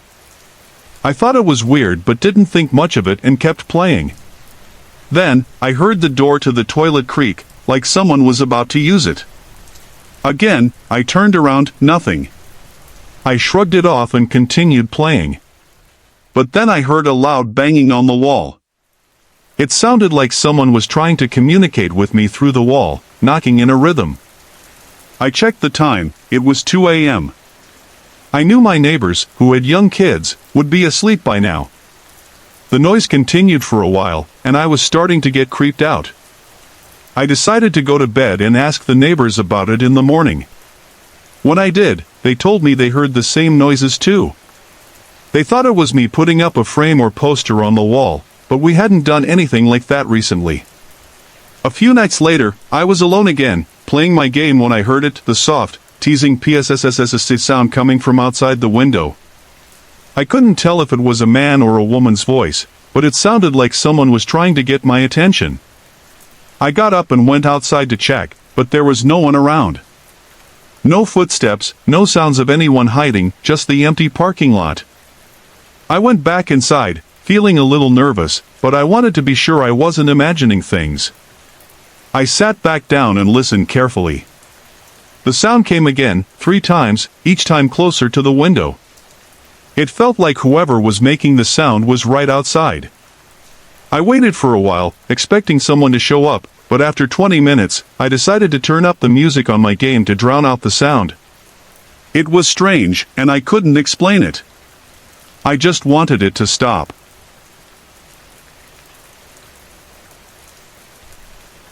When I was about 10 or 11 years old, my family moved into a new house in Lac La Hatch, British Columbia. It was our first day there, and as we were still moving things in, I decided to take a break in the living room. It was empty at the time, no furniture, just the bare walls and the carpet on the floor. I was lying near the heat vent that led to the basement, talking to my younger brother. It was during that quiet moment that I first felt something strange. A sense of unease, something I couldn't quite explain. I couldn't shake the feeling, so I convinced my brother to go outside with me. It felt like the right thing to do at the time, even though I wasn't sure why. Once we were settled in, my brother and I shared a room upstairs, while my parents worked on finishing the basement. They painted the walls, added siding, and even made personalized closet doors for us, which I thought was kind of special. Our rooms were just a few feet from the bottom of the stairs, and next to the stairs was the wood stove. Behind it was a large, empty room with a firewood chute leading outside. There was also a small pantry tucked away under the stairs, just behind this room. The setup was practical. My brother and I each had high windows above our heads, so my parents put dressers beneath them. This way, if there was ever a fire, we could climb out. We practiced fire drills regularly, and I always felt confident I could get both me and my younger brother out safely if anything ever happened. But after we moved into the basement, things started to feel off. At first, it was just little things. I began hearing strange, whispering voices. It sounded like a group of women, maybe 10 or 15 of them, talking in hushed tones. Sometimes the voices seemed to be talking about my family, or about me. I couldn't make out what they were saying, but I just knew they were speaking about us. And they seemed to come from the room behind the wood stove, the place where the firewood was stored. After a while, these voices became a constant presence, and I couldn't ignore them. At the same time, I developed a deep fear, almost a paranoia, that the house was going to catch fire. It felt irrational, but the fear stayed with me all the time. I would cry to my parents, convinced that the house would burn down that night. I also became terrified of campfires, something I'd always loved before. I even started wetting the bed again, something I hadn't done in years. I spent many sleepless nights reading by my nightlight, too scared to sleep. It was as if something in that house had changed me. One night, the fear became real in a way I didn't expect. I had accidentally seen part of a TV show after our family movie night, Back to the Future 3, and it left me feeling unsettled. The show had a scene about a pianist who had set his hands on fire to collect insurance money. That image stayed with me, and I think it made me even more sensitive to the strange happenings in the house. That night, I woke up suddenly, gripped by fear. I could hear the sound of paper rustling at the foot of my bed. I looked down, but there was nothing there. I tried to go back to sleep, but then I heard the unmistakable sound of a match striking and fire crackling. It felt so real. I pulled my feet up, terrified, even though I couldn't feel any heat. But when I looked again, there was nothing there. I was so tired that I must have eventually fallen asleep, though I don't remember the sound stopping. Not long after that, the voices started to take a more direct form. One night, they came together in unison, urging me to go into my brother's room and hit him. The idea was horrible to me. My brother was my best friend, and I would never hurt him. But the voices kept pushing, telling me to do it. I couldn't understand why. Finally, angry at what these voices were making me think, I gathered my courage. I went into my brother's room and, despite the voices urging me to strike him, I leaned down, kissed his forehead, and tucked him in. The voices stopped. They didn't return that night. The most terrifying experience happened when my mother asked me to get some vegetables from the pantry under the stairs. I had to walk through the cold, dark room behind the wood stove to get there. As soon as I stepped into the pantry, an overwhelming sense of terror hit me. I turned on the light, but it didn't help. The room was still dim and freezing cold. I could barely breathe, my teeth chattering from the chill. As I moved closer to the pantry door, it felt like something was hurting me, like I was being scraped by something invisible. The feeling was pure hatred, a dark force I had never felt before. I grabbed the vegetables as fast as I could and bolted back upstairs, heart racing. I still don't know what was in that room, but I know whatever it was, it wanted me gone. There was one strange moment that almost felt positive. I was outside, eating an apple, and when I threw the core onto the compost pile, I heard a soft voice, distant but clear, whisper, "Thank you." It was the only time I ever heard a voice outside the house, and it was the last strange occurrence I had while living there. Not long after that, we moved out, though it wasn't because of the strange experiences. I was the only one in my family who ever admitted to feeling anything unusual. Years later, when I was still telling these stories, my mother and the other women in our family finally admitted that they, too, had felt uneasy in that basement, especially near the pantry and where I heard the voices. The men and boys never felt anything, and my younger brother never noticed anything strange. About 2 years after we moved out, my fear of fire, which had been almost a phobia, completely faded. And I never wet the bed again. To this day, I wonder what happened in that house to make it feel so wrong. I remember asking my mother about the woman who had lived there before us, and whether her husband had passed away in the house. She said the woman had never been married. But I still wonder what really happened there. I'd love to know, though I'm not sure how to find out. Since then, my ghostly encounters have been much gentler, some even pleasant. But I haven't heard a ghost speak since that house.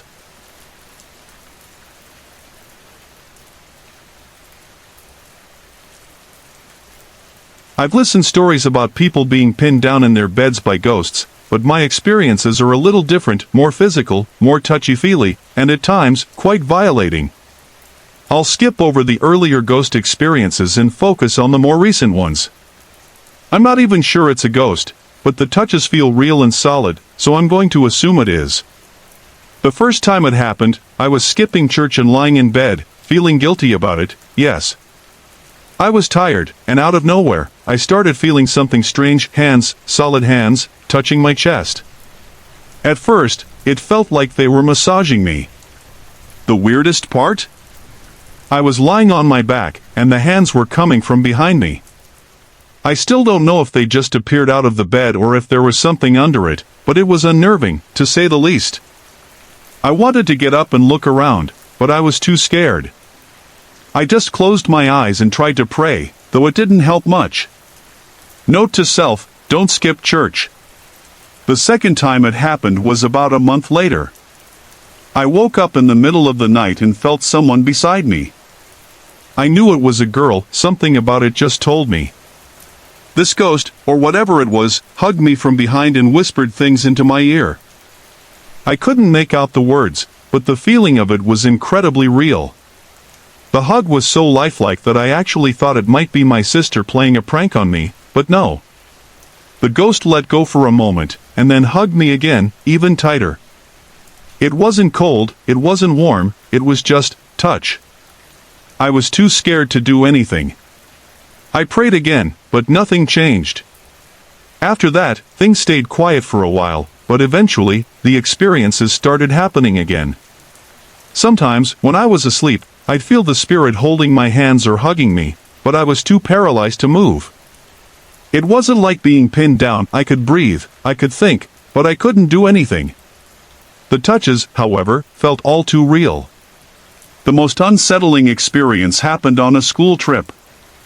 I was on a plane with over 50 of my classmates, and I fell asleep.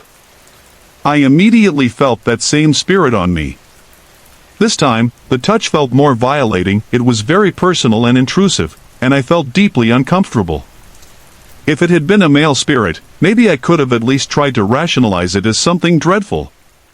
But no, it was the same female spirit. Every single time, it's a girl.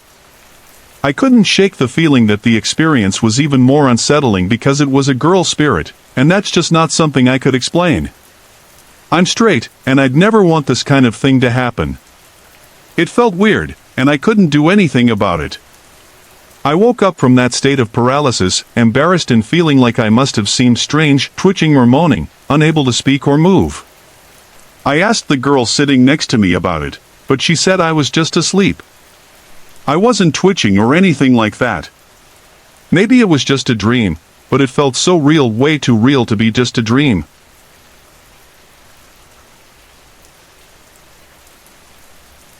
As soon as I graduated from high school, my boyfriend Jeff and I were determined to move out on our own.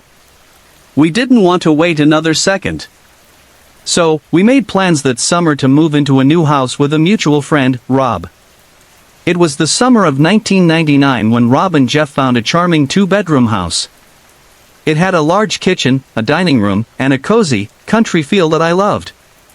There was farmland across the street and a huge backyard with a grapevine and a giant, old cherry tree. The cherries were delicious, though the grapes were only so-so.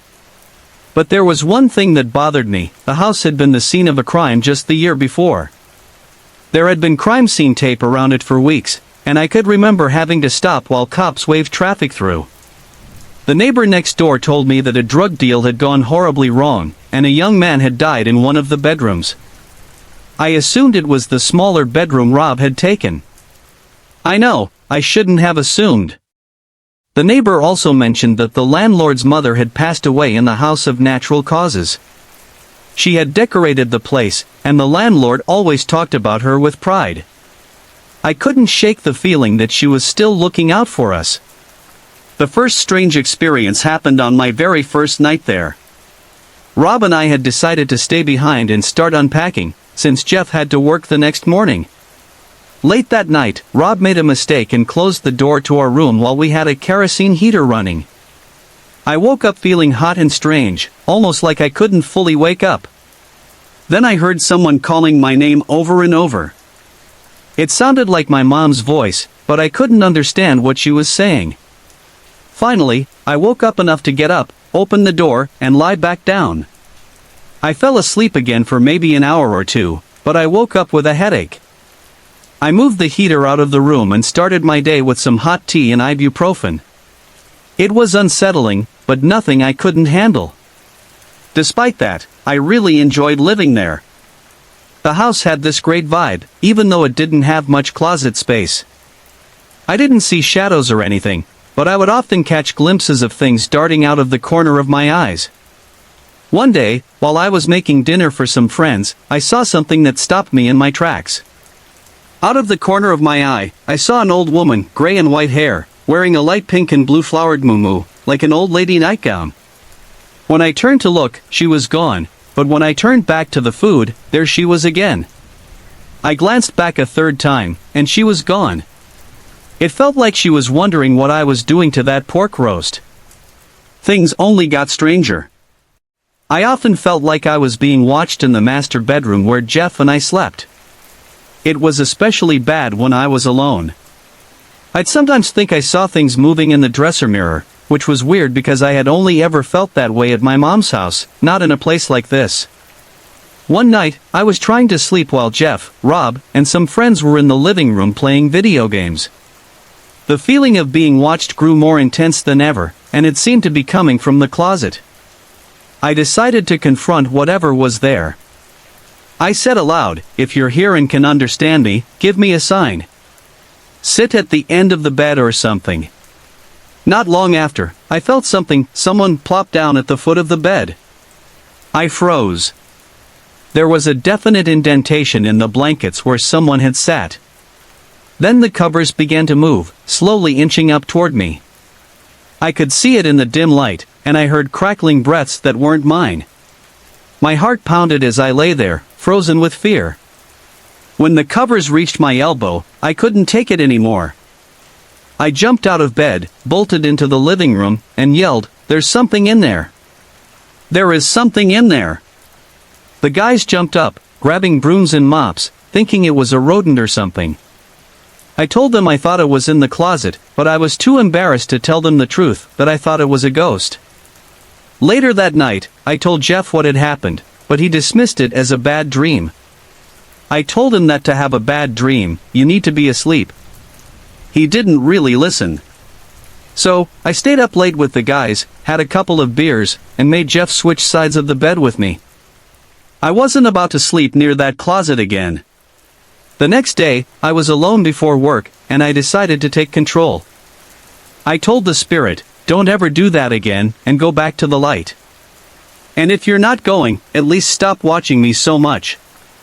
But, even after that, I still felt like I was being watched. Things got even stranger with Jeff. For the first few months, everything was fine. But then, he started changing. His temper became unbearable. He'd freak out over small things, call me names, and even came close to hitting me once. I didn't know what was happening. We had been together for 3 years before moving in, and everything had been fine. It was like he wasn't the same person in that house. After we moved out, he went back to his old self. It was like the house had gotten inside him. When we moved out, we replaced the carpet in the bedroom to get our security deposit back. While pulling it up, we found a huge stain on the floor that looked a lot like blood. It was the only room in the house with carpet, which always seemed strange to me.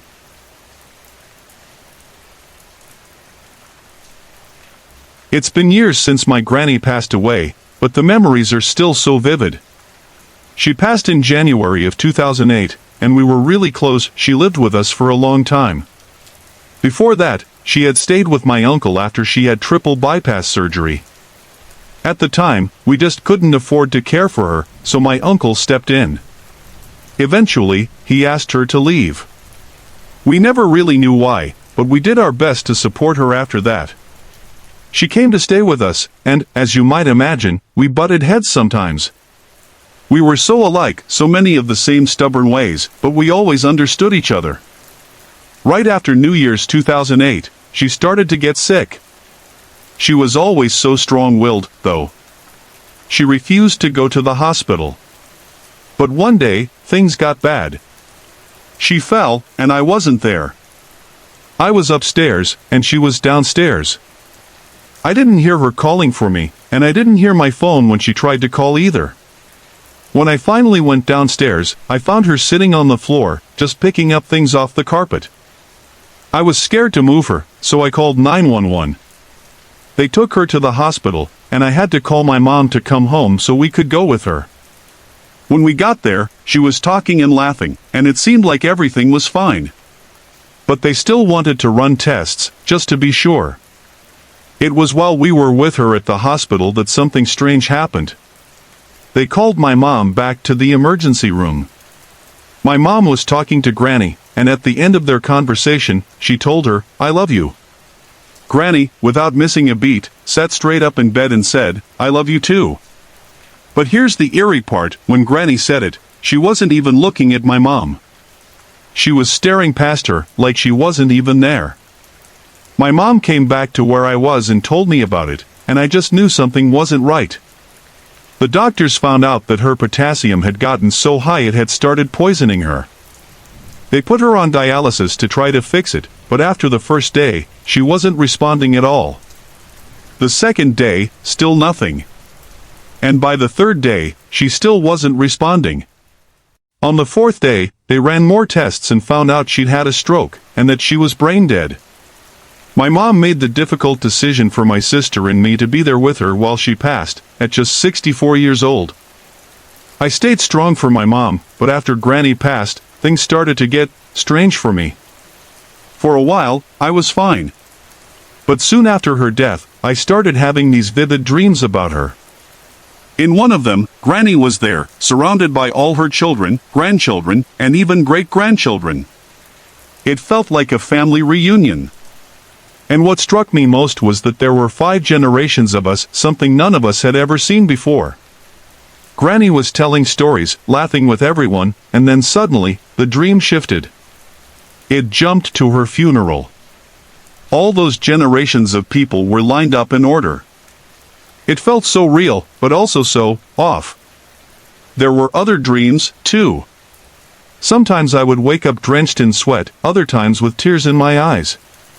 No matter how many dreams I had, it was always Granny I remembered the most. I've asked my mom about it.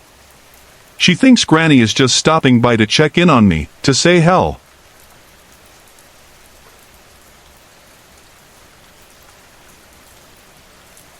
This story takes place 8 years ago, when I was 17 and deep into my rebellious teenage years. My best friend, Lola, and I worked together at a deli shop where she was the manager, so we spent a lot of time hanging out. I had fallen in with the wrong crowd, and I was doing a lot of things I shouldn't have been doing, including using drugs. Lola lived with her boyfriend, Robbie, who was also a manager at the deli. We partied together often, and some nights were absolutely wild. We'd stay up for 2 days straight, hanging out in their apartment, blasting music, and having people over. It was a time of chaos, but we loved every minute of it. One night, it was just the 3 of us, Lola, Robbie, and me. We were using, and the music was loud. We were listening to a Godsmack CD, and if you know the band, their lyrics are intense, sometimes dark, sometimes about struggles with addiction. The song Voodoo was playing on repeat, and we were all caught up in the mood. We were talking crazy, getting lost in the music, and before we knew it, the night slipped into morning. Eventually, I went home, exhausted. I fell asleep almost as soon as I hit the bed. But around 3 a.m., something happened that I'll never forget. I woke up suddenly, but I couldn't move. If you've ever had sleep paralysis, you'll know the feeling like you're awake, but your body won't respond. My mom had always told me to pray whenever that happened, and usually, it would pass. But this time was different. As I lay there, trying to move, I could see my stereo across the room. It was turned off when I went to sleep, but now the lights were on, moving across the screen, and the clock read 3 a.m. I thought maybe I had just left it on, but then I looked at the back of it, it was unplugged. A chill ran through me. Panic set in. I tried to scream for my mom and dad, but no sound came out. It was more like a whisper, barely a breath. I struggled, trying to break free from the paralysis, but I couldn't. Then, out of nowhere, I felt something push me back onto the bed. It wasn't like I was being touched, it was more like an invisible force throwing me down. I just lay there, waiting for morning, too scared to move, too exhausted to fight. I must have eventually fallen asleep because when I woke up, the sun was already rising. The next day, I went to work and told Lola what had happened. She listened, and when I finished, she had this look on her face like she had seen a ghost. She told me that the same thing had happened to her and Robbie that same night, around the same time. After that night, everything changed for me. I stopped partying.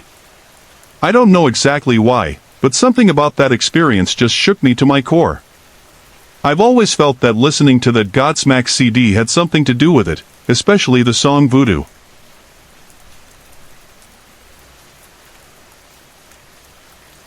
I never went into the attic again after what happened. But my dad, when he came home, decided to check it out. After returning, he said he didn't see anything unusual, but he confirmed there were no holes or openings up there, so it didn't seem like a bird or bat had gotten in. Surprisingly, he believed me. He told my mom that this was an old house, and it was possible that there were a spirit or two around. No sooner had he finished speaking when a loud rustling sound came from the attic. We all froze, and my dad rushed back up. The sound grew louder with each step he took. I could feel my heart race, and goosebumps prickled my skin. I was terrified. When the door opened, I half expected to see that shadowy figure from earlier instead of my dad. But, thank God, it was just him. He told us he couldn't find anything, but we all knew something strange was happening. The sound had sounded like a set of blinds falling, but there were no blinds in the attic or anywhere else in the house, for that matter. Later, we sat downstairs eating pizza, trying to act normal. But with each creak in the house, we jumped. The atmosphere felt thick with unease. My dad, trying to break the silence, decided to put on some music. But just as he turned away from the stereo, it suddenly stopped. "It must need an antenna," he said calmly. I wasn't convinced. I protested, but he shrugged it off, explaining that he had seen radio shut off before, and it probably wasn't anything to worry about. If it was a ghost, he said, we'd all just have to get along. I secretly hoped he was right, that it was just a faulty radio. Though I tried to shake off my fear, sleep didn't come easily that night. When I woke up the next morning, I noticed something strange. My closet door was open. I knew for sure that I had closed it before going to bed. I checked it, feeling uneasy after everything that had happened. I rushed downstairs to find my mom making coffee. "Mom, did you go in my room? My closet door is open." She looked at me, surprised. "No, why?" I told her what happened, and she said we'd have to ask Dad when he woke up. When he came downstairs, he denied having opened it. He suggested it was just a tight-fitting door, or maybe the knob had gotten stuck. But when we went upstairs to check, the door was shut. In fact, when Dad tried to open it, he had to pull really hard to get it to budge, it was that tight. "That's weird," he said. "I don't know why it would have opened on its own." At that point, he started to sound more serious. After insisting that it wasn't me playing tricks, he reluctantly admitted that the door shouldn't have opened by itself. Maybe, it could be a spirit trying to make its presence known. We went back downstairs, trying to shake off the unease. But as we sat around the kitchen table, something else happened. We were all talking, still processing everything when, out of nowhere, the radio turned on. We froze. Staring at each other, wide-eyed and speechless, we watched as the music played. Slowly, Dad walked over and turned the radio down. "Well, looks like we don't need an antenna after all," he said, though his voice was less certain than before. But things didn't end there. The radio started to tune in and out, the sound fluctuating, getting louder, then softer. I watched, horrified, as the digital tuner flickered. The numbers on the display flashed, changing rapidly, and the volume indicator went up and down as if someone was turning the dial, even though no one was touching it. I couldn't believe my eyes. "Dad, this isn't just the antenna," I exclaimed. "It's moving on its own." My dad tried to stay calm. He turned the stereo off and put in a tape. But after just one song, the tape stopped. He put in another, and again, it played for a short while before it cut out. "Maybe it's just a spirit," he said quietly, his tone more serious now. He spoke to it, as if addressing an unseen presence. "If there's someone here, we'll all just have to get along." I couldn't believe what he was saying, but somehow, it made me feel less crazy. At least I knew I wasn't imagining things. My dad then moved to the kitchen, still trying to make sense of the situation. Meanwhile, I tried to process everything that had happened. But it was hard to shake the feeling that something wasn't right. I couldn't understand how my parents could be so calm about all of this. If the house was haunted, why weren't they more worried? My mom, trying to reassure me, said there had to be another explanation. But my dad just shrugged and said, "We can't do anything about it. This is our house now. If it is a spirit, it doesn't seem malicious, just mischievous." I wanted to believe him, but deep down, I still feared what this spirit might want. But for the moment, we carried on, hoping it would leave us alone. That day, nothing else happened, but I had a feeling that this was just the beginning. Over the next 2 years, the strange occurrences continued, and I began to realize how right I had been to be suspicious of the spirit's intentions.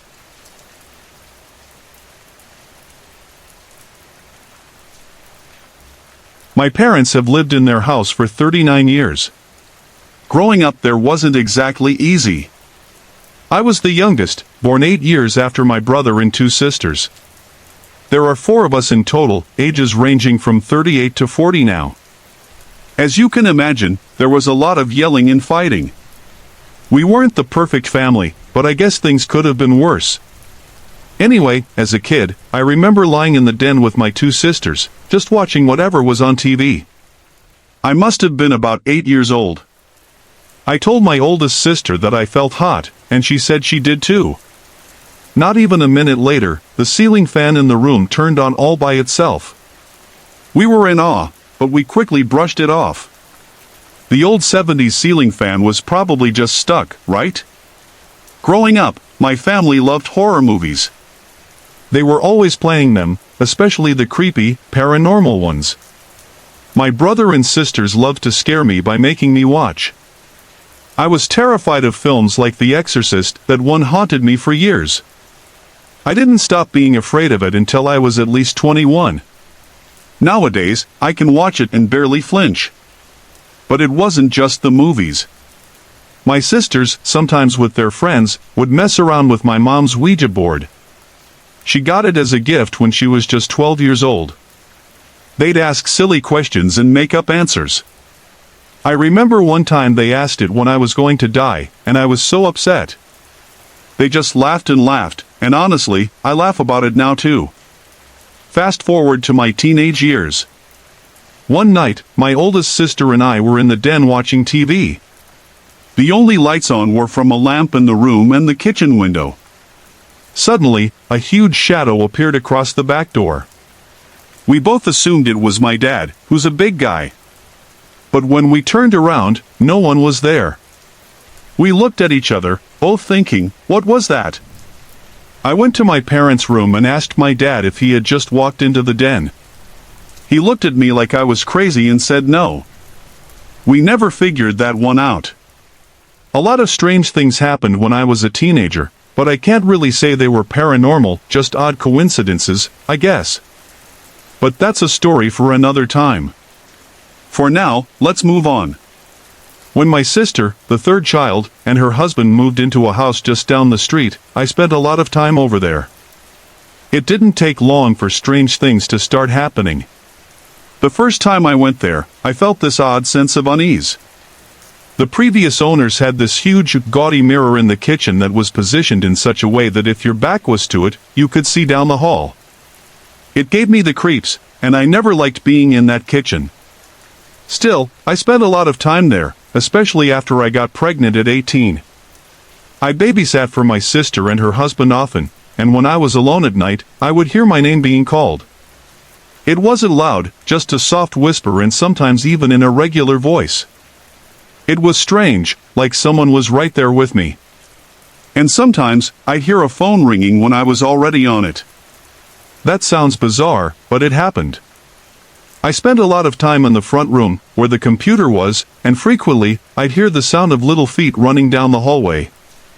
At first, I thought it was my 2-year-old niece, getting out of her crib. But when I went to check, she was always fast asleep in her crib. The light in their bedroom would be on though, and when I turn it off, it would be on again a little while later. It happened so often that I stopped checking and just let it go. Then one night, my sister went out with friends, and I was babysitting again. Her husband worked the graveyard shift, so I was alone. I was sitting in the den when I heard a clacking sound from the kitchen. It sounded like my sister's shoes, the ones she wore when she walked into the kitchen. I heard her call my name loudly, like she was looking for me. I asked, "What?" but got no answer. I got up, walked to the kitchen, and there was no one there. The door was locked, and no one was home. When my sister finally came back, I asked her what she wanted when she called my name. She looked at me like I was crazy and said she hadn't even come home yet. I was spooked, but we laughed it off. Still, I wonder if the new tenants experience anything like that now. Things got even stranger after I had my daughter in 1997. At first, nothing unusual happened, but when she was about 2 years old, I started noticing odd things. Whenever a toy rolled or was thrown near my closet, my daughter would walk over to that area, stare for a moment, and then run back to me, crying hysterically. Of course, she couldn't explain what was happening, but it scared me. I asked my sisters to come over and see for themselves, and they were just as freaked out. Then, my sister came up with this idea to use a Ouija board in my room. I was totally against it, but they did it anyway. They closed their eyes, concentrated, and suddenly both of them stopped breathing, with tears in their eyes. I told them to get out of my room. I didn't want any part of it. Things only got worse after that. One night, a friend of mine, who was a skeptic, claimed to see a tall, dark figure in my house. She described it as having a top hat. I didn't believe her at first, but then, a week later, my sisters told me about a similar experience from their childhood. They mentioned seeing a shadow man who had a top hat. When they told me the details, I was freaked out. It was exactly what my friend had seen. One night, my sister, who was close to my age, came home drunk and wanted to get high. We smoked a little bit, and after a while, she went to the bathroom. I was in the kitchen, laughing at something that happened earlier, when I turned around and saw her standing in the doorway, staring at the wall with no expression on her face. I thought she was just really drunk, but then she slowly walked to the couch and sat down, stiff and still. When I tried talking to her, she didn't respond. I was terrified. I ran into my oldest sister's room, crying and screaming. My oldest sister didn't believe me at first, but when I explained what happened, she got scared too. My other sister, though, still denies any of it happening. She insists she walked in normally, but I'm not so sure. After that, things at my parents' house seemed to calm down. My oldest sister started hearing strange noises too, like furniture moving and keys jangling. She thought it was just her imagination, but after a while, even she couldn't deny it. A few months later, I was at a friend's house when my daughter suddenly freaked out in the car. She was kicking, screaming, and covering her eyes. My friend reached back to calm her down and told me it felt really cold where my daughter was sitting. When we got home, my daughter stopped crying, and everything was fine. It was bizarre. The whispering and eerie feelings continued for a while, but eventually, I just started ignoring them. I've wondered if I somehow brought it all on myself, maybe with my mind.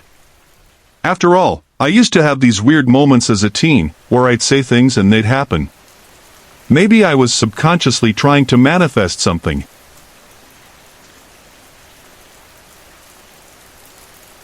At the start of May, I was offered a job that, to me, felt like a dream come true. I'm working at my town's small museum, giving tours and working with the artifacts. As a history lover, it's perfect. The museum itself is made up of 3 small buildings, each with its own charm. The first building is tiny, just 1 room. It focuses on the town's sporting history, the early settlers, and holds our books and archives. It's also where the office, computer, and phone are, so when there aren't any visitors, I usually hang out there. The second building is a barn, a big open space full of old farm equipment and horse racing artifacts. But my personal favorite, and the most popular part of the museum, is the log cabin. The cabin was built in 1860 and housed families for over a century. It's been preserved to look like a typical farm home from the 1880s.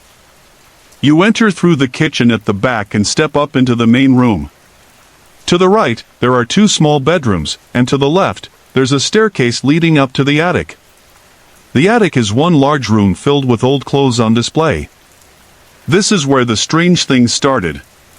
Because the museum is small, I mostly work alone unless a big tour group comes through. On my first day, I was walking around, getting familiar with the exhibits so I'd be prepared to answer any questions. When I went up to the cabin's attic, something odd happened. I was hit by the unmistakable smell of horses, like I had just walked into a stable. It was so strong, I almost felt like I was back in the old days.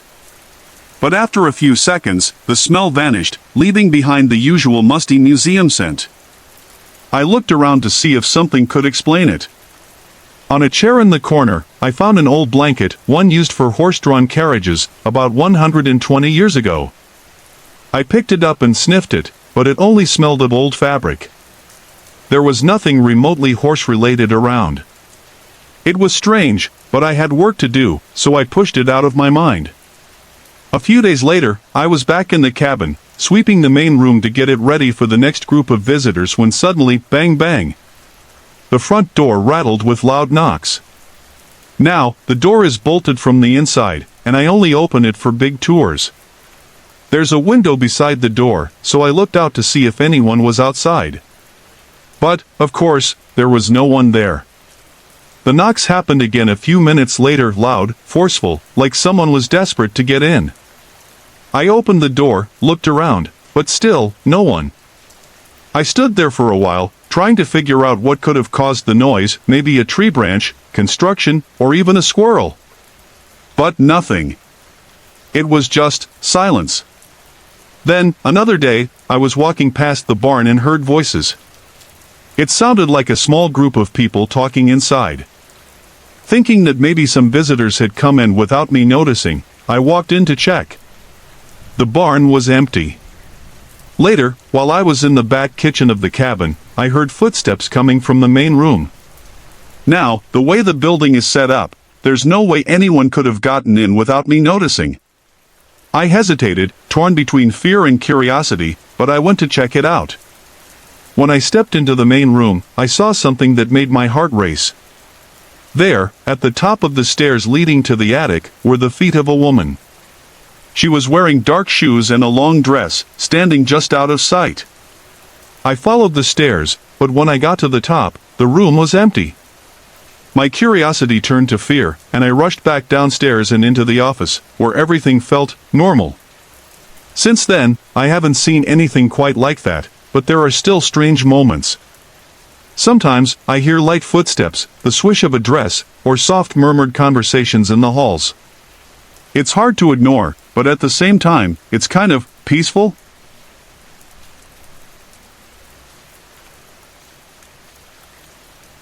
I'm a 25-year-old woman, and for as long as I can remember, I've had a deep fascination with the paranormal.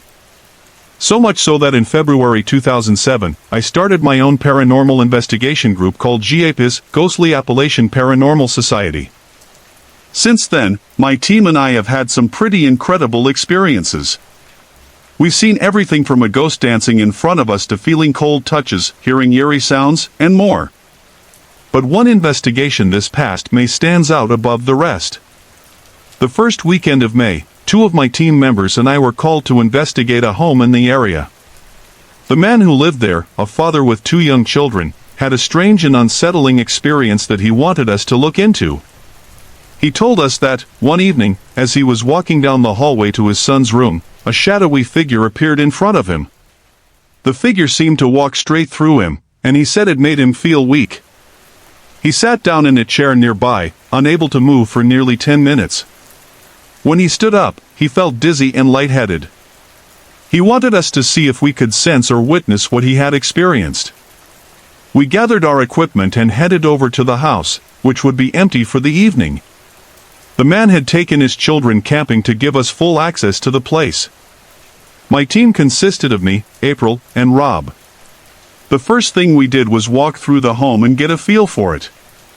We checked each room for any possible explanations for what might be happening: heat vents, AC units, mirrors, anything that could create strange sounds or reflections. We always want to rule out anything that could be easily explained. Apologies for the interruption. If you're enjoying the video, please let me know in the comments from where you are watching. Don't forget to like and subscribe for more. Once we were sure there were no distractions, we turned off all the lights and set up our equipment. I placed a camcorder in the hallway where the shadow had been seen and set up voice recorders in both the daughter's bedroom and the kitchen. April and I began asking questions aloud. Is there a presence here?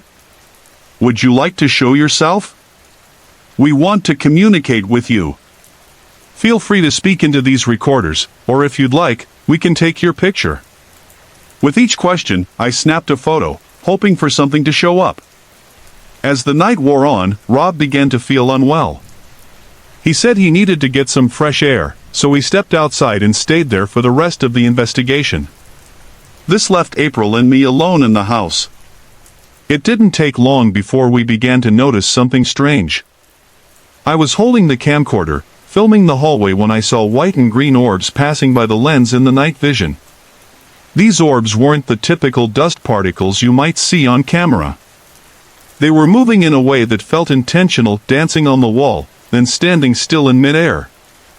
I turned the camcorder to my right, where I felt a cold spot on my shoulder, and that's when I saw something truly bizarre. A mist appeared on the screen over my shoulder, though I couldn't see it with my own eyes. I turned to April and said, "All right, we're definitely getting something." But then, right next to me, I heard footsteps. They were so close, I could almost feel them. April heard them too. "Did you hear that?" she asked. More footsteps followed, sounding like they were walking in circles around us. I told April to start taking photos while I tried to capture whatever was causing the sounds on video. But despite our best efforts, nothing showed up on camera. Next, I moved down the hallway and entered the son's room.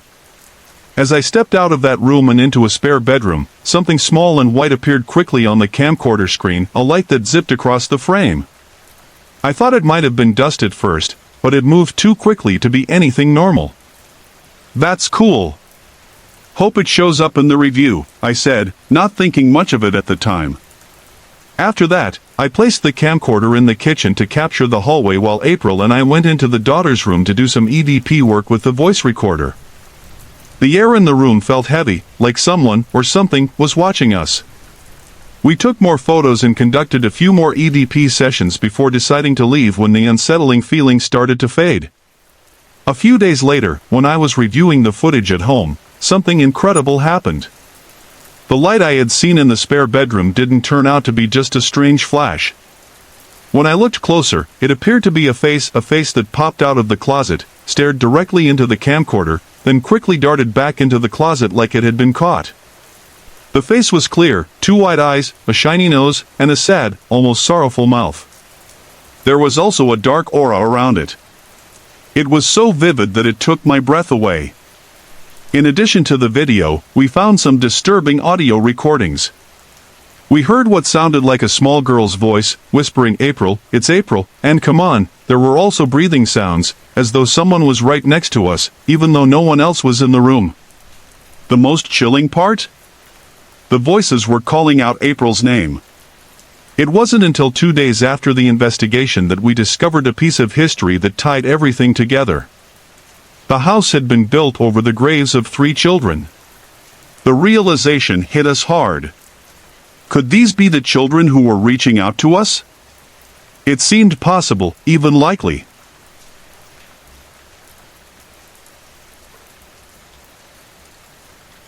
At the time, I was 18 and still living with my parents in Lake Hills, Texas. I had just met a guy named Jeremy, and we hit it off right away. One day, he invited me to drive out to Kerrville, about 40 miles away, to hang out. We spent the afternoon cruising around town, and after a while, Jeremy suggested we check out an old dam nearby, a spot he thought might be nice to talk and relax. The drive there took us through a quiet neighborhood that was bordered by a thick, wooded area. Jeremy parked the car near a line of trees, and we climbed over a barbed wire fence, making our way down a steep trail toward the dam. After a bit of walking, we reached a clearing where we could finally see the creek and the dam itself. Let me describe the layout a bit, so the scene makes sense. The dam was built along the creek, and it stretched about 100 yards across. On the side where we had parked, there was a cement wall that went up the hill, with a cement slab extending about 20 feet from the corner of the dam. The slab was only a few feet wide, and on the other side, there was a steep drop about 15 feet down to the rocky creek below. The dam itself slanted at a 45-degree angle and overlooked the creek. The woods lined the opposite side of the creek, creating a thick, dark space in the distance. We settled onto the cement slab, facing the creek, with the dam on our right and the woods to our left. It was late in the afternoon, and the sun was dipping below the horizon. The air was calm, and we were chatting about random things when we suddenly heard something faint, a rhythmic sound in the distance. It took us a moment to identify it, but then we realized it was the sound of drums. At first, we brushed it off.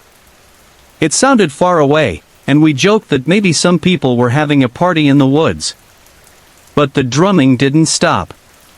In fact, it started to get louder, slowly but steadily, as though it were coming closer.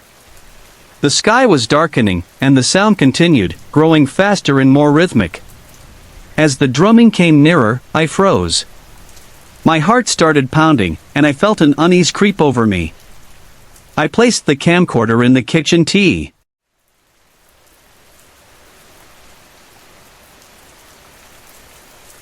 It's a tale from my childhood, one that I can still remember as if it happened yesterday, even though it's been years. Let me give you a bit of background. My mother is from Thailand, and my father is from Harlem, NYC. While my dad always told me that spirits couldn't hurt you physically, my mom had a very different perspective. Growing up in Thailand, she was surrounded by spiritual beliefs, and she shared many of them with me. In 1994, my family moved to Thailand, and we were there for 6 years. I was just 9 years old at the time, in a new country, in a new home, trying to adjust to everything. My room was large and had its own bathroom, something that felt like a dream at first. It was located at the end of the hall. My younger brother's room was in the middle, and my parents' room was on the other end. Everything seemed normal, at first. One night, not long after we had moved in, I was taking a bath. The bathroom had carpet on the floor, which I always thought was odd, but it felt cozy at the time. When I was done, I stepped out of the tub, but before I could even set my foot down fully, something forcefully shoved me. I wasn't slipping, I could feel a distinct push, as though some unseen force had just shoved me out of the tub. I fell and caught myself on the counter in a panic. Still in shock, I ran to my parents' room, completely naked, and told my mom what had just happened. That night, she called my grandmother back in Thailand, and my grandmother advised us to have the house blessed. A few days later, a group of monks came to our home, at least 8 of them. They performed a blessing, chanting prayers and asking for protection. I was also given 3 black and gold Buddha bracelets, which I had to wear for 3 months. I still have those bracelets to this day. After the blessing, things seemed to settle down, but there were still odd occurrences. We had a housekeeper named Kun Tong Phun, and she lived in a small room beside the kitchen. Over time, she began to tell my mom that she would hear strange knocks on her walls when she was alone in her room. She also claimed to hear movement, like footsteps, in her room, yet she was the only one there. This was not something I had ever experienced back in the States, but my mom, being from Thailand, wasn't surprised. Thailand, after all, is known by many names: the land of smiles, the land of the dead, and the land of spirits. My mom would often go downstairs on weekends to pay her respects at the spirit house, a small shrine in our building where people would leave offerings to the spirits. One night, when my dad was out of the country, my brother and I shared a bed with my mom. My brother was 7, and I was 9. We slept in the same position we always did, my mom on one side, my brother in the middle, and I on the other side. In the middle of the night, I woke up to faint voices. As I opened my eyes, I saw 2 little figures sitting at the foot of the bed. They looked like little boys, but their bodies were glowing with a soft white light. They weren't exactly frightening, but they certainly were unusual. They giggled as they pointed at me, saying, "You're a bad girl." They laughed and continued pointing at me, like they were teasing me. I shut my eyes tightly and covered my ears, hoping it would stop. The next day, I told my mom what had happened. She didn't laugh because she didn't believe me. In fact, she seemed a little amused, but she said the boys were probably right, I was being a bad girl at the time. And maybe I was. But the most terrifying experience occurred a few months later, when we lived in another building. I was walking with my younger brother and our new housekeeper on the top floor, where there was a pool. The pool was empty, with no water splashing, and the sides were completely dry. As we passed by, my brother suddenly seemed to stumble. I turned around just in time to see our housekeeper screaming for help. I ran over to find her struggling to pull my brother out of the pool. He was small and skinny, and it didn't make sense that it would take two people to pull him out. It took us 5 minutes of frantic tugging, but finally, we managed to get him out. My brother, wide-eyed, told us that something had pulled him in. He had clung to the drain, terrified that whatever it was would pull him deeper. Our housekeeper was shaken, and she explained to my mom later that something was still trying to drag him into the pool. A couple of weeks passed, and my mom talked to people in the building. She learned that years earlier, a young boy had drowned in that pool. It was an unsettling fact that stuck with us. From that point on, no one swam in the pool alone, because it was said that the boy's spirit still tried to pull people down with him. Even today, my brother occasionally talks about that incident, and how he'll never forget the day he almost drowned, because something invisible was trying to pull him down into the depths.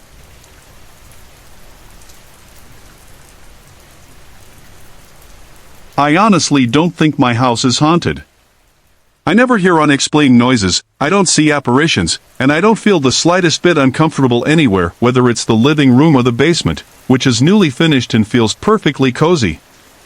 But apparently, Lily does. Lily Sue came into my life after Susie's sudden passing. Susie had been my first dog, a little Yorkie who I had grown so attached to, and her sudden death in the backyard, while I was at school, left a huge hole in my heart. In her memory, my parents got me another Yorkie, a tiny little thing that I named Lily Sue, after Susie. Lily's a 5-pound ball of energy with a soft tuft of white hair on her belly. While she's fearless when it comes to trying to scare bigger dogs, she's harmless, a sweet, tiny puppy who never seemed capable of being intimidating. But lately, Lily has started doing something that I can't ignore. She's been barking at what appears to be absolutely nothing, followed by a fit of whimpering, before she scurries out of the room. At first, I brushed it off, thinking I was just overly sensitive, or that maybe she was just acting out. But it quickly became harder to dismiss when things started escalating. One day, I had just let Lily in from outside when she walked to the edge of the landing, facing the basement stairs. I thought she might have seen something like a sock or a piece of laundry, she's always trying to snatch things from the basket. But no, the basket was empty, and there was nothing in the hallway. Still, Lily fixated on something that seemed invisible to me. She began to growl low and fierce, her small body trembling with what I can only describe as aggression. After a few moments, she seemed spooked and retreated upstairs. I figured it was just her being a puppy, overreacting to shadows or something. But deep down, I knew this was different. About 20 minutes later, Lily had settled onto my bed with a toy, happily chewing away. But then, something made her pause. She suddenly sat up, her eyes locked on my closet. She began barking relentlessly, her little paws scratching at the bed as if trying to get closer to the source of whatever she saw. I assumed maybe there was a stray thread or something in the closet that had caught her attention.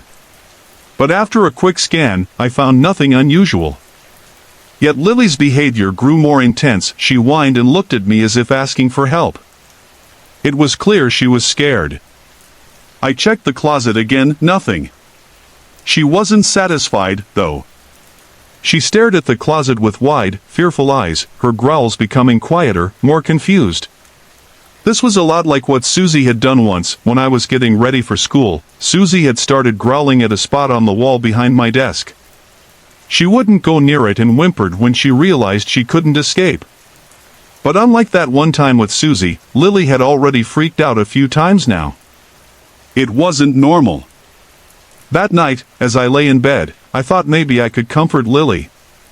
I scooped her up and carried her to my room, but just as I was about to get comfortable, Lily bolted from my arms and started barking again. This time, it was a loud, frantic fit. She was focused on something in my closet, her little body trembling as she stared intently at the dark space.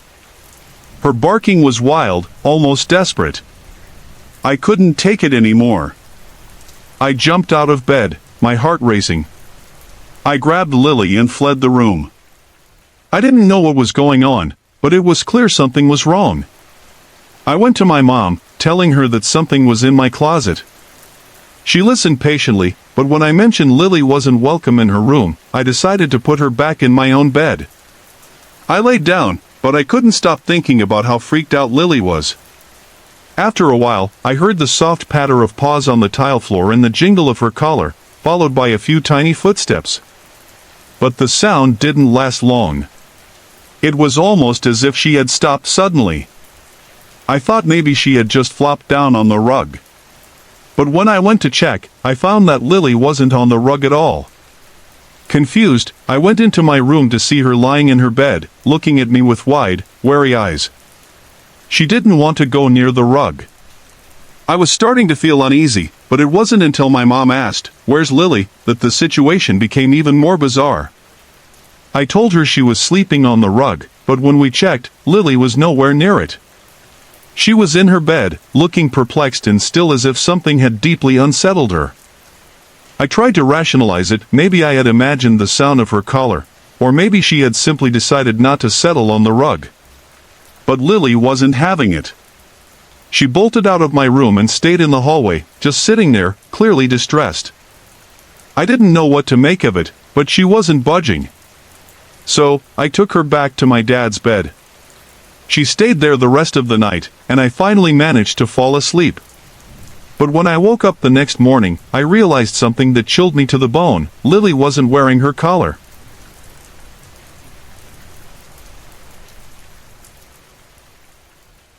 I was only 15 years old when my family moved to an old-fashioned house in a quiet province. The town was simple, but everyone was so hospitable and happy, living in a way I'd never known before. I couldn't help but wonder how they could be content with such a modest life when the world beyond their town seemed so much more exciting. I became intrigued by their way of living, constantly asking questions about their customs, the area, and their daily routines. But then, my uncle said something that I couldn't quite understand. "You should always be careful and aware of your surroundings," he told me. "This is a new place for you, and you're a new face for everyone in this town." I didn't know what he meant, but I nodded, figuring he was just being protective. Little did I know that his words were about to take on a terrifying meaning. The first night I stayed in my room, I heard something strange. It sounded like a large cat, scratching the wall with sharp claws. It was unnervingly loud. I was so irritated I couldn't sleep, so I slammed a book against the wall, hoping to scare whatever was making the noise away. The scratching stopped immediately, and I thought that was the end of it. My room was next to a grove of large trees, and through the window, I could see a wide, peaceful farm. I assumed it was just an animal causing the noise, maybe a raccoon or some other nocturnal creature. The next morning, I told my parents, but they weren't concerned. They brushed it off as nothing, and I didn't think much of it. But that night, the scratching returned. This time, it seemed to move around the room, as if whatever it was had started circling us. I slammed another book against the wall, hoping it would stop again. But it didn't. The house was old, with thick wooden walls that creaked and groaned. It was one of those antique houses where every sound echoes throughout. I could hear the tiniest noise from the floor above or below. The walls were fragile in places, and the entire structure needed repairs to prevent it from collapsing. My parents' room was on the other side of the house, so they didn't hear the noise as clearly as we did. But my little sister, who was sleeping in the room with me, was starting to get scared. I was scared too, but I didn't want to admit it. By the fourth night, the noise had gotten worse. The scratching was now so deep, I felt like the wall would start to cave in. We woke up our parents, and my dad searched the room, but found nothing. He assumed it was just a rat or some other animal, but I knew this didn't feel like a simple rodent. The noises stopped before he could investigate further, so he wasn't too concerned. We ended up staying in their room for the next 4 nights. Then one evening, my parents went to visit old friends in a nearby town. I saw it as the perfect opportunity to have my 2 friends over for a sleepover. My younger sister was still uneasy, but I convinced her to stay with us. We stayed up late, watching movies and gossiping, when my friends remembered my story about the scratching noise. "We have to catch this thing," one of them said, half joking but also intrigued. "Let's see if we can find this rat of yours." They weren't as scared as I was, so we got a few weapons from the kitchen: knives, a baseball bat, and an ice pick. I grabbed the bat, thinking I could use it to scare whatever it was, not hurt it. We set the weapons by our sides, ready for whatever came next. My little sister, though, wasn't so thrilled about the plan and decided to sleep through it all. As we were about to drift off to sleep, the scratching began again. It was unmistakable. I whispered, "Do you hear that? It's here."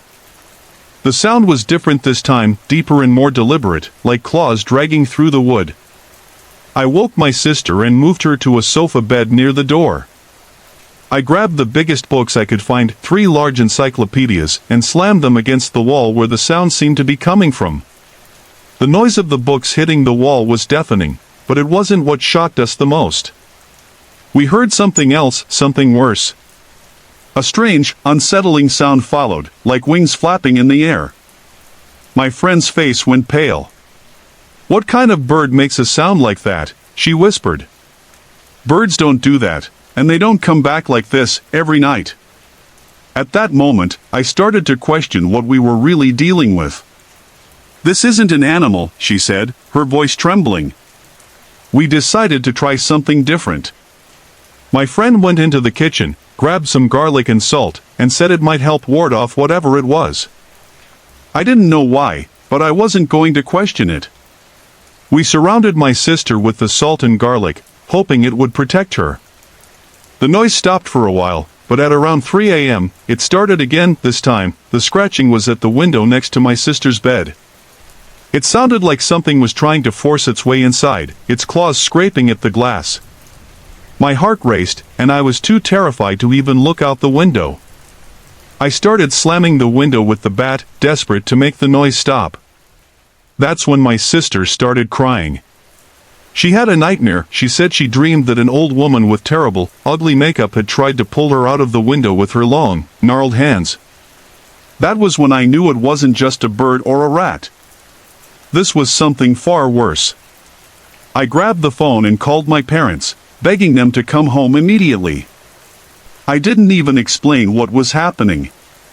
All I could say was, "Please come home now." My parents arrived, and by then, we were all exhausted and on edge. My uncle, who had accompanied them, came to investigate.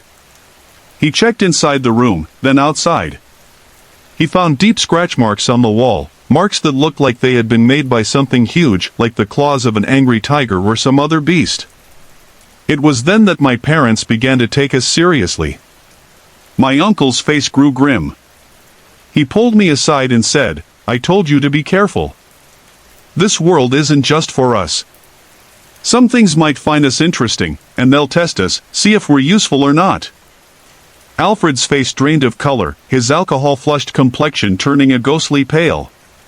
Without saying another word, he staggered back to his corner, wobbling through the crowd. I turned to Jenny, worried. "Did I say something wrong?"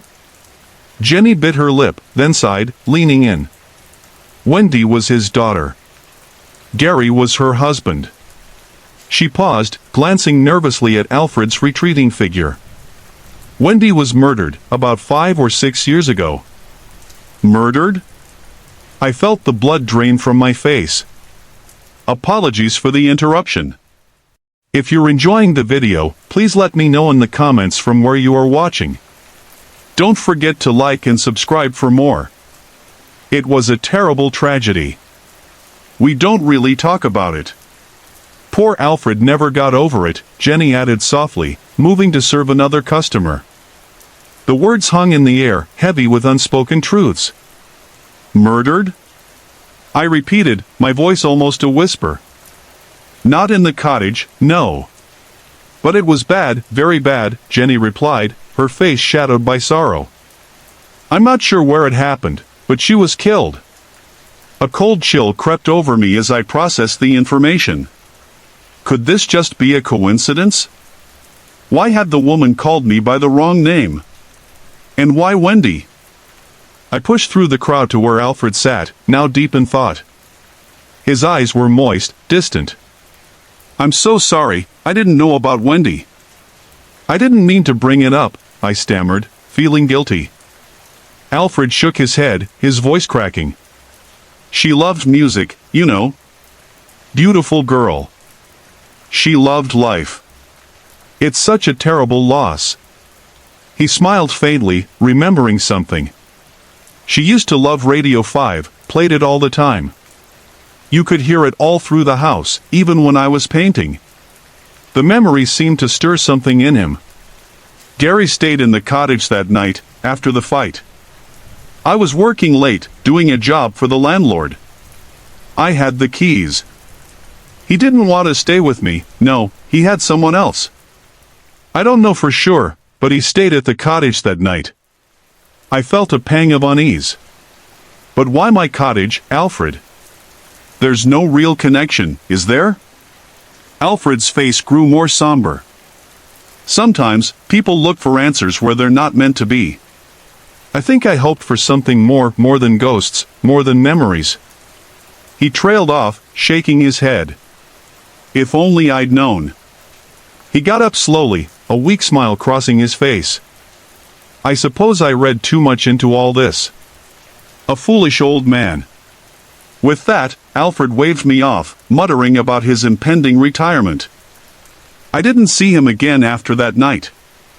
Rumors floated that he had passed away, while others suggested he moved to another county to escape the memories. Either way, he was gone. I went back to the cottage, unsettled by the entire evening. The strange conversation, the hauntingly similar names, Wendy, Gary, it all felt like too much to be mere coincidence. I tried to shake it off, but as I lay in bed, another thought struck me. The phone number. Surely, there'd be a record of the call. I rushed to grab my phone bill, scribbling the date and the number from the statement. I dialed the number, but the call didn't show up on the log, nor was there any record of any calls that day. Then it hit me, the final twist. The phone rang again. This time, I didn't answer. But I couldn't ignore it. The digital display blinked Radio 5. I ran upstairs to the stereo, desperately trying to turn it off. But the radio station wouldn't change. Every channel was set to Radio 5. The uncanny connection between the phone calls, the strange woman's insistence on calling me Gary, and the eerie link to Alfred's tragic past lingered in my mind, too much for me to brush off. And with that final unsettling incident, Spiderweb Cottage and I parted ways. Not with a bang, but with a quiet, lingering sense of the inexplicable.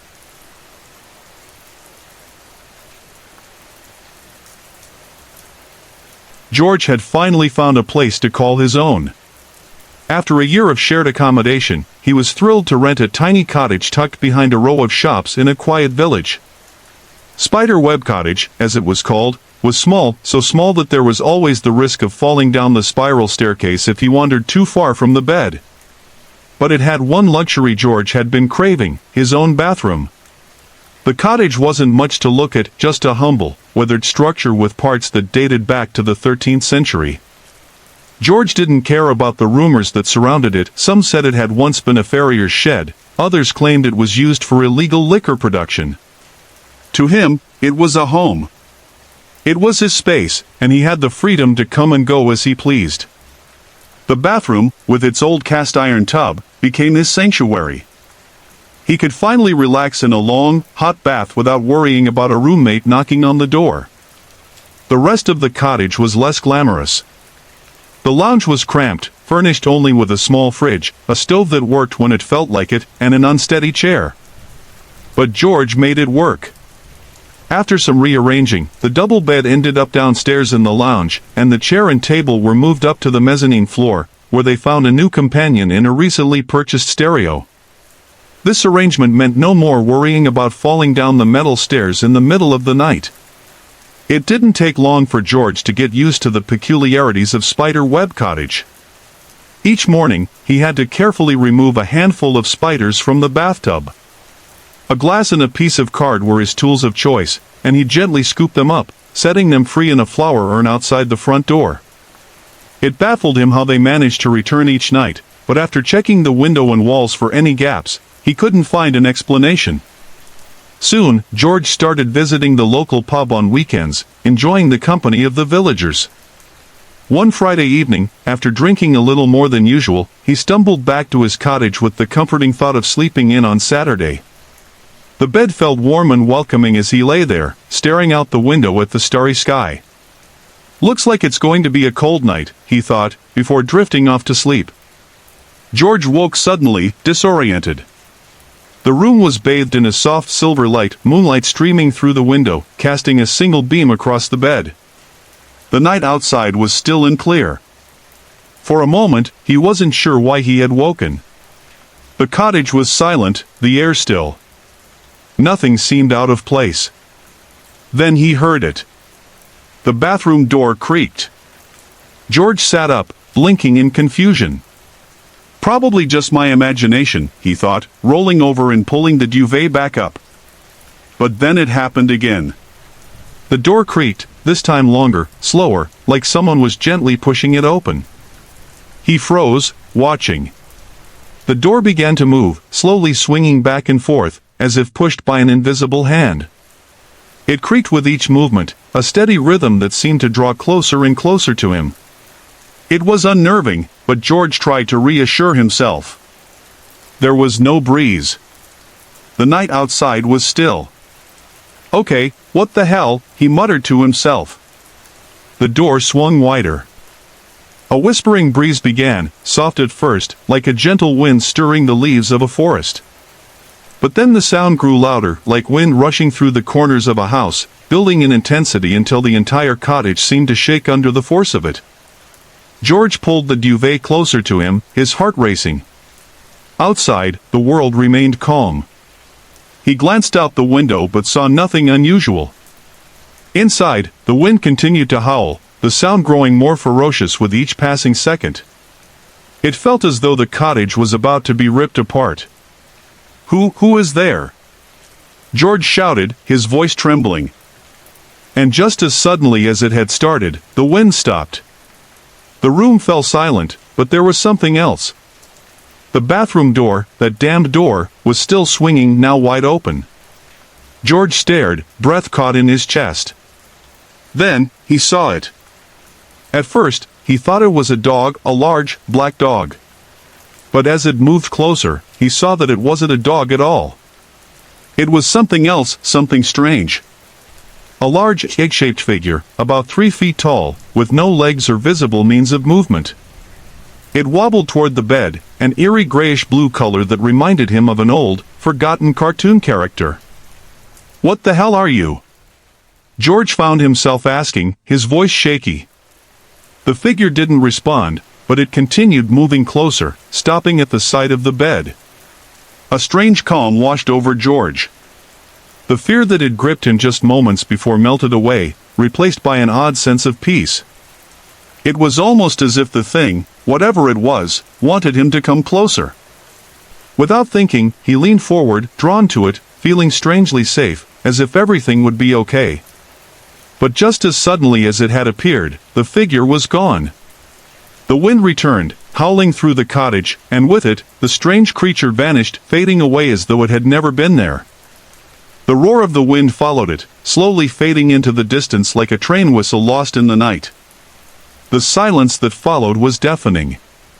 The bathroom door remained open. The night outside was still, and the first hints of dawn were beginning to form, ice crystals lining the windowsill. The following Friday, George shared his story with the regulars at the pub. They listened, some with amusement, others with disbelief.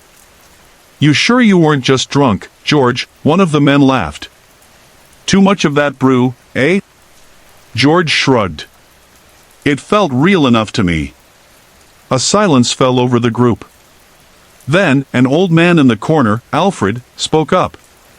The boy, the one who disappeared back in the 20s?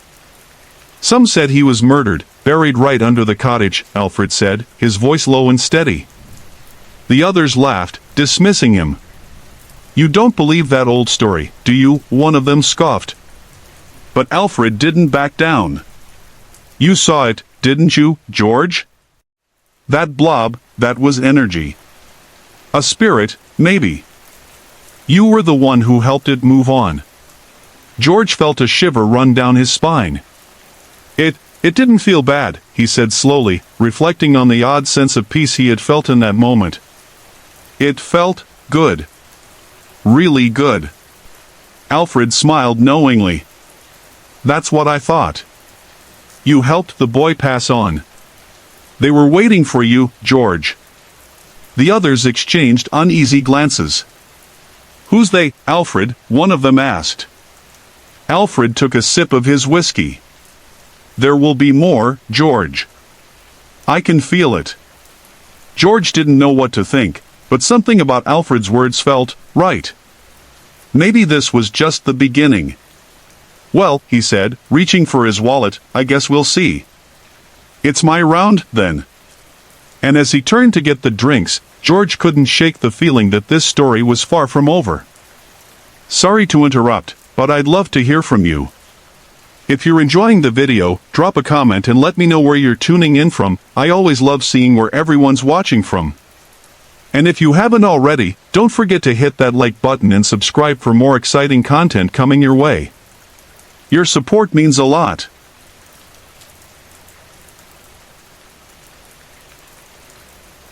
Thornawood Castle, built in 1908 by Chester A. Thorne, is a stunning example of Gothic Tudor architecture, standing proudly on the west coast as the only one of its kind. Covering 27,000 square feet, it was built for Thorne's wife, and throughout its history, it has welcomed many notable guests, including Presidents William Howard Taft and Theodore Roosevelt. What makes this castle even more fascinating is its history. The staircase, the stained glass windows, and many other pieces of the structure date back over 400 years, some originating from a castle in Europe. Chester Thorne, passionate about history and craftsmanship, spent years collecting medieval glass from the 15th to the 17th centuries, all previously owned by a duke who had spent 40 years amassing the pieces. My husband, David, and I had the chance to stay at Thornawood Castle on October 24, 2005, just 2 days after our wedding. Our paranormal investigation group was in its infancy then, just 2 people with big ideas and a couple of cameras. Though we'd been investigating for 2 years, we had only just made our partnership official on our wedding day. We decided to make October 22nd our group's anniversary as well, keeping things simple yet meaningful. That evening, Mrs. Deanna Robinson, the current owner of the castle, hosted a candlelight mystery tour. It felt like the perfect way to begin our honeymoon, surrounded by spirits, flickering candles, and the rich history of the castle. We joined the tour, which would take us from the basement to the top floor, through the castle's secret garden, and beyond. The evening began with a delightful dinner in the formal dining room at 7 p.m. David and I, along with a few other guests, including 2 ladies from Canada, a single woman on a quest to experience the castle, and a reporter from Tacoma Home and Garden, sat around the table, sharing stories and getting acquainted. Over a meal full of rich aromas and textures, we learned about the history of the castle, its owners, and the fascinating tale of Stephen King's Rose Red, a story that has become synonymous with this place. After dinner, we gathered our equipment and began the tour. We started in the basement, where we learned about the local Native American tribes who once gathered here to trade and share their customs. One of the most intriguing stories involved small good luck charms, wishbone-shaped totems left behind by Native American workers during the 1910s construction. These tokens were carefully placed throughout the basement, and to this day, they can still be found hidden among the walls. We made our way up to the entrance level, where we were told the story of Cadwallader Colden Course, Thorne's son-in-law, who lived in the castle for a short time after Chester's death. It said that one evening, Cadwallader was taken away in 2 ambulances after being shot in the head. Some believe it was an attempted suicide, and to this day, his ghost is said to walk from the small restroom beneath the grand staircase into the room with the fireplace. Though the story is shrouded in mystery, many have reported strange sightings in the area, and we could feel the presence of something unseen as we stood there, reflecting on the past. As we continued through the castle, we heard stories of books moving on their own, footsteps echoing in empty rooms, distant whispers, and strange smells lingering in the air. The tour led us to the bridal suite, where brides preparing for their weddings often catch sight of an apparition, a woman dressed in period clothing, appearing behind them in the full-length mirror. When the bride turns around, the figure disappears, leaving the bride shaken but intrigued by what she has witnessed. Finally, we reached the 3rd floor, where David and I would spend the night in the rose-red suite. The room was beautifully decorated with antique furniture in rich red tones, and our bathroom, just down the hall, had a large, clawfoot tub and fragrant soaps that promised a relaxing end to the day. Further down the hallway were the old servant quarters, where stories of lingering spirits abound.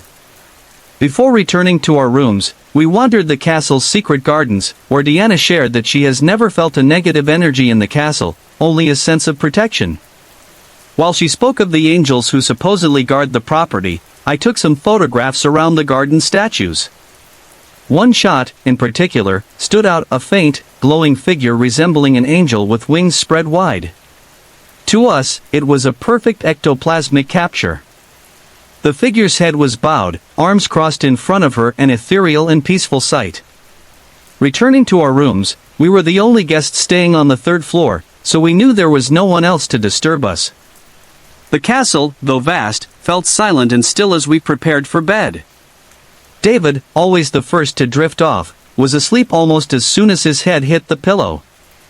I lay awake for a while, listening to the sounds of the castle settling, reflecting on the events of the evening.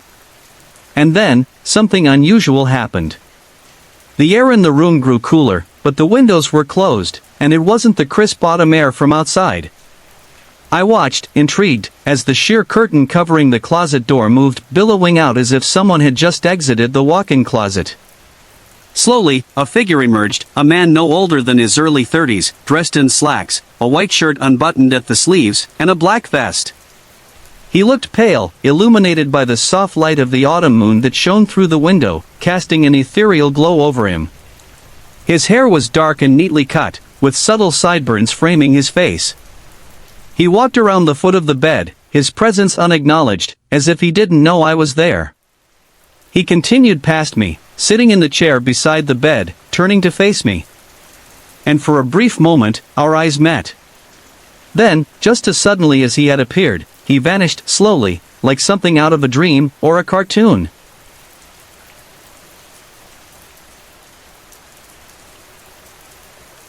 I live in San Francisco, in an older part of town, though my condo was built relatively recently, back in 1989. It's a quiet, comfortable space, until one particular event set things in motion, forever changing the way I looked at it. It all started during Christmas in 1995, when my husband brought home a charm. A friend of his had been dabbling in dark arts, and the charm was part of that experiment. He placed it on a glass table in the entryway, unaware of what would unfold. By February 1996, something began to stir. It was subtle at first, like a shift in the atmosphere. One evening, I took off a pair of earrings and set them down on the armrest of a chair, only to find they were gone by morning. I searched everywhere but couldn't find them. Hours later, I discovered them on the ottoman beside the chair, like they had been placed there intentionally. At first, I shrugged it off, thinking I might have misplaced them. But as the days passed, the energy in the apartment grew more pronounced, and it wasn't long before I realized something wasn't right. I remember one afternoon, sitting in the dining area with my cat. We both heard a distinct meow. My cat perked up and walked toward the noise, as if he knew exactly where it was coming from. But the sound was strange, and not quite like anything I'd ever heard before. That's when I noticed it, the unsettling tension in the room. As the days went by, it felt as though my cat was under constant attack. He would seem to be reacting to something invisible, his eyes darting around, alert to the presence of something unseen. One morning, I found his litter box lid had been flipped upside down, burying the contents of the box, leaving him unable to use it. He was visibly distressed, as though something was tormenting him. I couldn't explain it, but I felt the same unease. Things escalated further. One night, I woke to sounds in the living room, loud, frantic noises, like something was being dragged or tossed around. It was just past 4 a.m. when I heard what sounded like the back of the entertainment unit being pulled out. My heart raced. I got up to check, and in that brief moment, I saw something, just for a second, a red, metallic figure. It was warrior-like, with a shield, marching towards the charm on the table. I froze, unsure if my eyes were playing tricks on me. There were more strange occurrences. While I was in the shower or getting dressed, I could hear knocking sounds, like something was tapping on the ceiling or the walls above me. I couldn't figure out where they were coming from, and each time I heard them, it sent a chill down my spine. In April of 1996, I decided I had to do something. I reached out to a spiritual guide for advice. I was told to remove the charm during the new moon and take it to a crossroads, a place of release. I ended up placing it in a trash can near a metro stop, and then I cleansed the house with white sage. The shift was immediate.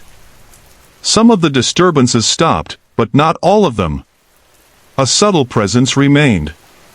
My husband and I began to hear a strange wind-like hissing sound from the closet area, the same place where the energy seemed to linger most of the time. We couldn't explain it. It was faint, but unmistakable. Then came a night when I was lying in bed, trying to sleep. I had just closed my eyes when I heard a loud bang. The metal bed frame rattled. The covers were yanked, as though someone or something was moving them. I felt a sharp, cold sensation in my midsection, almost like a blade, and I froze. The room seemed to pulse with energy. The noises continued, scattered throughout the house, clicks, bangs, even the sound of the computer waking up from sleep mode, as if someone were deliberately turning it on. It was unsettling, but the strangest part was the feeling of something close to me, something I could almost sense. One evening, I felt it, this presence, as it moved closer. I could feel the floor vibrate beneath me as it approached, and I couldn't shake the feeling that it was watching me.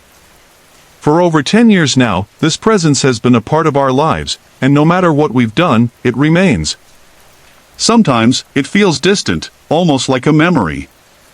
But other times, it's too close, too real.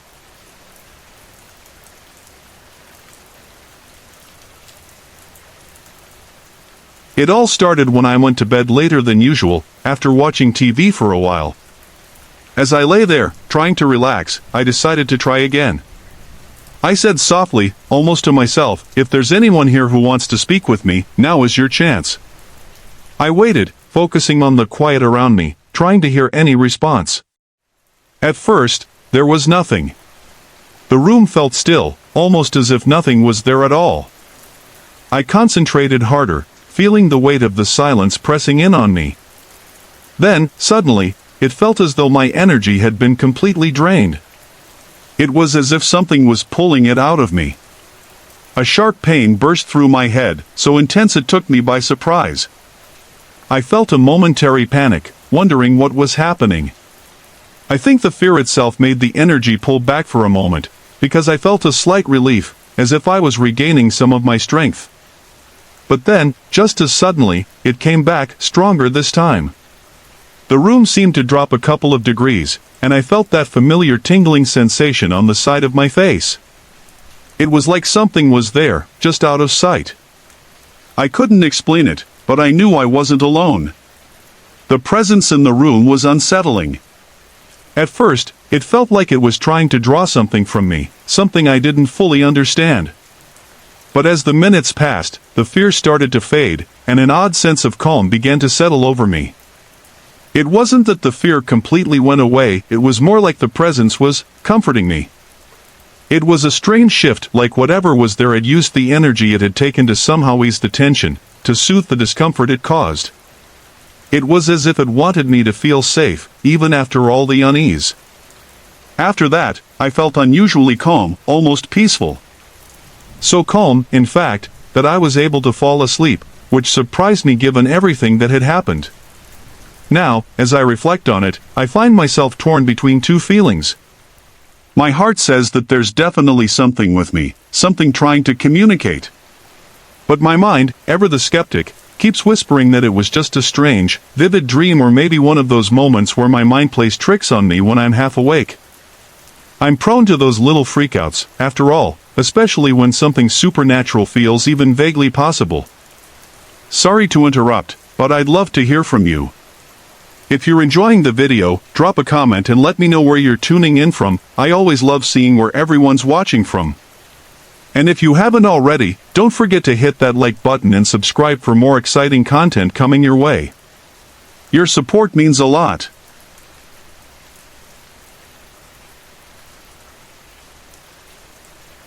When I was pregnant, I had an experience I still can't fully explain. One night, I woke up in the spare bedroom of our apartment, hearing a door slam shut. At first, I thought I was still dreaming, but as I sat up, trying to shake off the sleepiness, I heard something else, dog toenails clicking on the linoleum floor. It sounded like a big dog, maybe a Labrador, with its nails tapping rhythmically on the floor. I immediately grabbed a metal pole from a disassembled shelf for protection, feeling a wave of fear sweep over me. It was unsettling because there was no reason for a dog to be up there.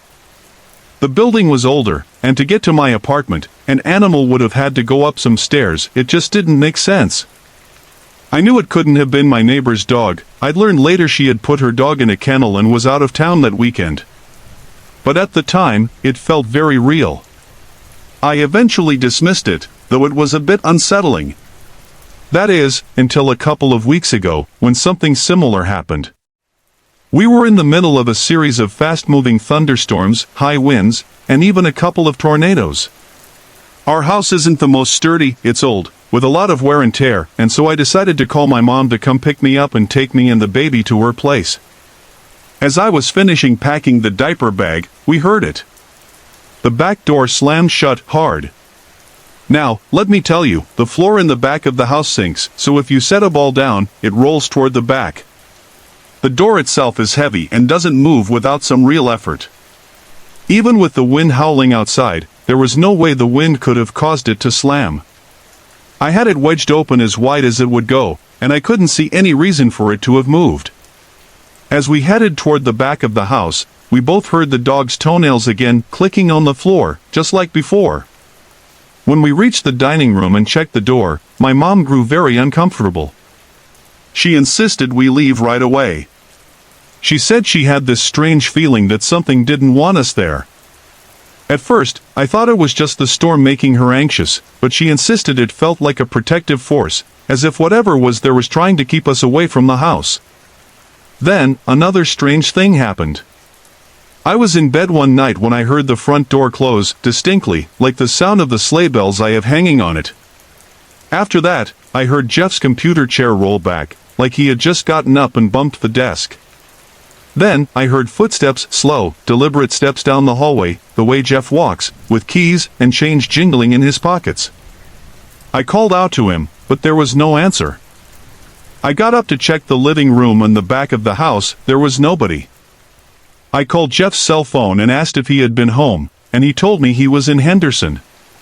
This kind of thing has been happening at least once a week, and it's starting to leave me a little shaken. I'm not sure what to make of it. The most unsettling part of all, though, has been the nursery. Sometimes, when I'm feeding my son, I get this overwhelming feeling that something bad is watching us. It's hard to explain, but it's almost like vulnerability, maybe because I breastfeed him. One night, when he was only about a month and a half old, I got that feeling again, and suddenly his eyes grew wide, and he stared at something across the room. He started whimpering, and I froze, terrified. I immediately visualized a protective shield around us, and very slowly, I got up and carried him to my bed, trying to act normal. But now, even though he's a bit older, I still see him track things with his eyes while in the nursery. It's hard to tell if he's seeing something that I can't, or if it's just the normal things babies do, like tracking lights or floaters in their vision. But it's making me nervous, especially now that it's time to start getting him to sleep in his own room. This place felt so interesting and exciting before I had the baby. Now, though, it feels like there's something wrong with it. I can't wait to move, and we're planning on doing so this fall. But until then, I need advice.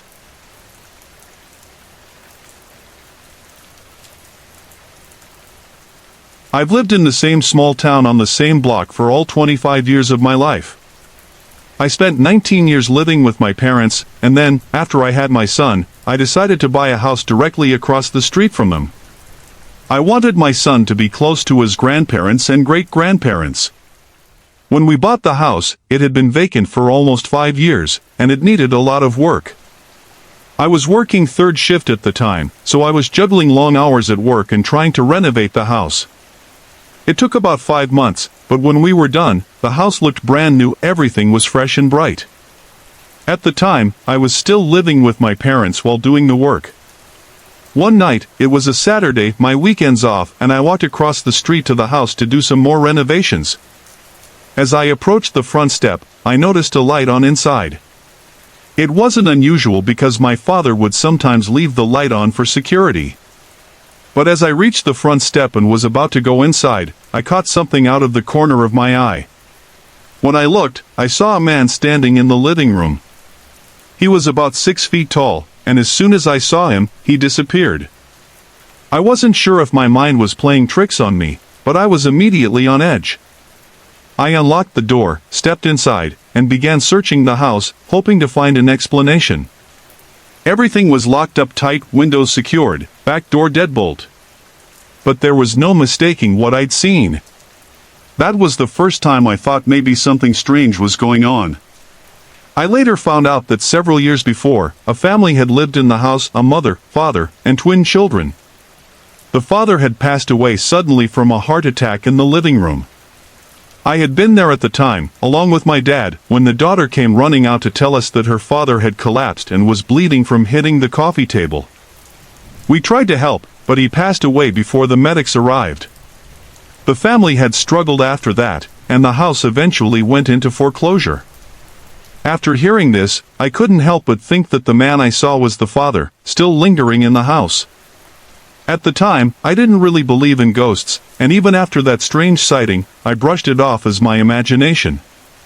But things started to change after a visit from a couple of friends who claimed to be mediums. I hadn't told them anything about the house, but within minutes, they started describing what had happened years before almost word for word. They even described the man I'd seen in the living room. That's when I started to believe. After that reading, I began noticing things I hadn't before, strange occurrences that most others around me didn't pick up on. In the beginning, I thought it was all just coincidence, but over time, I realized that maybe I had some abilities I hadn't noticed before. One afternoon, shortly after moving in, my son's mother and I were sitting in the living room watching TV when we heard something odd coming from the attic. It sounded like something was rolling, all the way from the front room to the back bedroom. The attic had been completely cleared out a few months earlier during renovations. My dad and I had made sure everything was taken out, and there was nothing left. The attic was even covered with 6 inches of insulation to help keep the house warm during the cold winters. But that day, the sound of something rolling echoed through the house. My ex wanted me to go check it out, but I was too scared.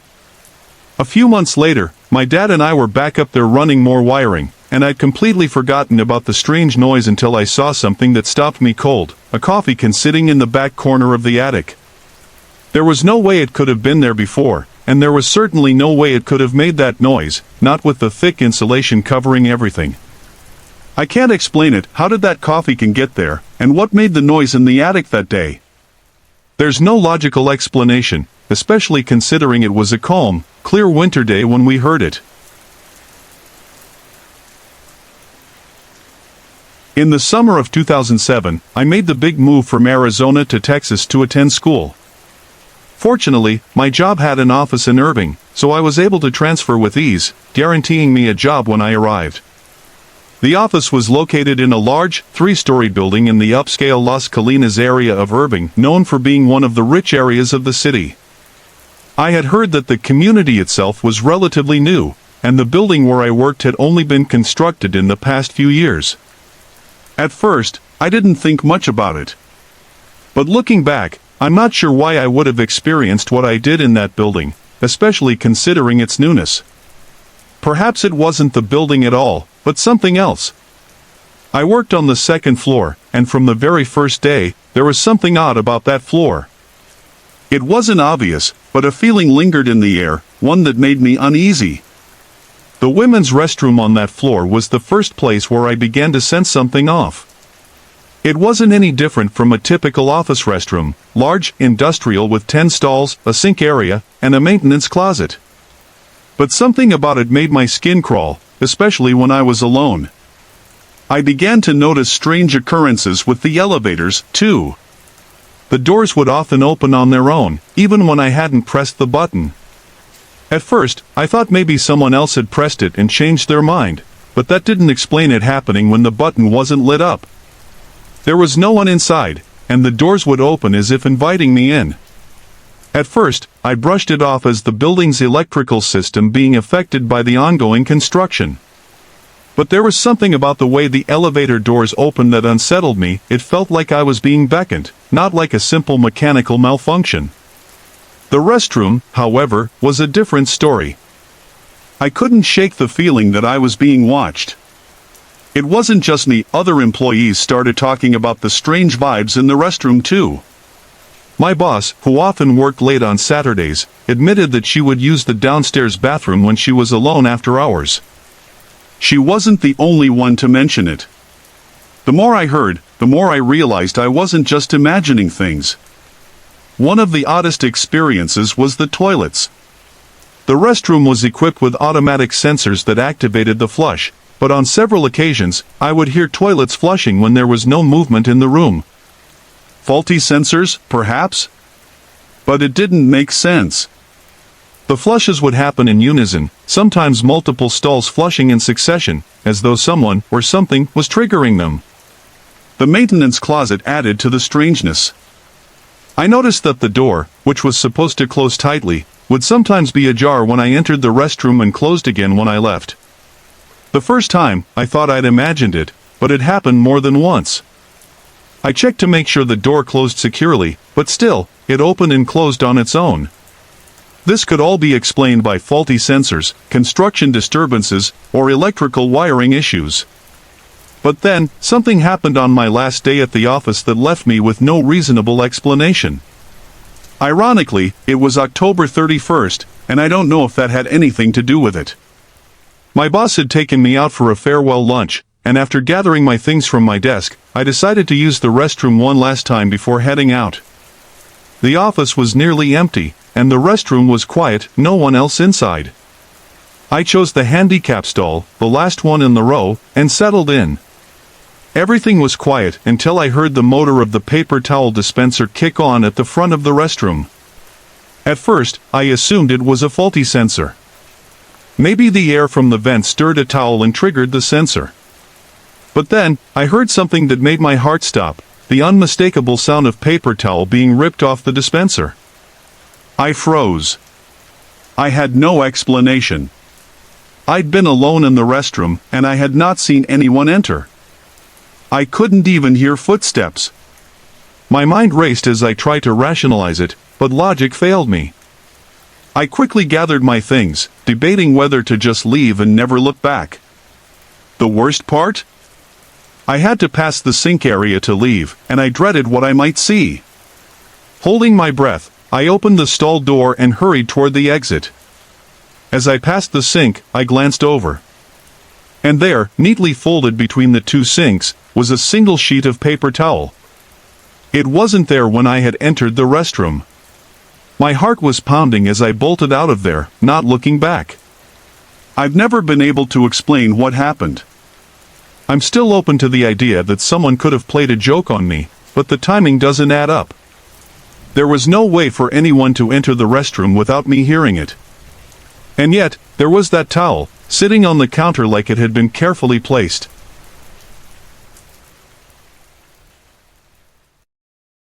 A few weeks ago, my cousin Sean and I decided to go ghost hunting in Old Dora. It had been a while since we last ventured there, and the urge to explore the abandoned town once again was too strong to ignore. So, we hopped into my car and made the short drive to the desolate place. We started with the old furniture store. It's one of the most iconic structures in Old Dora, but we couldn't go inside the top floor. It was falling apart, the walls buckling and threatening to collapse at any moment. Instead, we made our way around to the back, where we found an open basement door. It creaked as we pushed it open, and the moment we stepped inside, an instant chill swept over us, even though the air outside was warm. The temperature drop was impossible to ignore. As we explored the basement, we tried to communicate with whatever spirits might linger in the darkness. I walked deeper into the room, feeling the floor creak beneath my feet. There was nothing around me that I could have snagged my wallet chain on. But as I stood there, gazing toward the stairs leading up to the first floor, I felt a sharp tug at my chain. I spun around, expecting to see Sean, but he was all the way across the room, too far to be the source of the tug. Then, I saw it, my wallet chain, hanging in midair beside my waist, as though being pulled by an invisible hand. It hovered there for a moment before it dropped back into place. Excited, I rushed over to Sean to tell him what had just happened. We both decided to go up to the first floor and see if we could find anything else. As I took the first few steps up the creaky staircase, I reached the top step and froze. Sean's voice broke the silence. "Whoa," he said, his voice rising in panic. I turned to see him jumping backward, running toward the back of the room. Confused, I asked what had happened. "I saw something," Sean said, his voice trembling. "It was like a shadow, but it was crouching. When I looked, it took off, fast. There's nothing in there now, though." I was skeptical at first, but the look on his face told me he wasn't joking. We both scanned the room, but there was nothing. The room was empty, no hiding places, no shadows that made sense. Whatever Sean had seen was gone. Next, we decided to check out the building right next door to the furniture store. This place had been locked up so tightly, it was almost like a tomb. We couldn't get in, but we had some fun knocking on the wood that had been nailed over the windows, joking, "Anybody home?" The response was immediate. "Knock."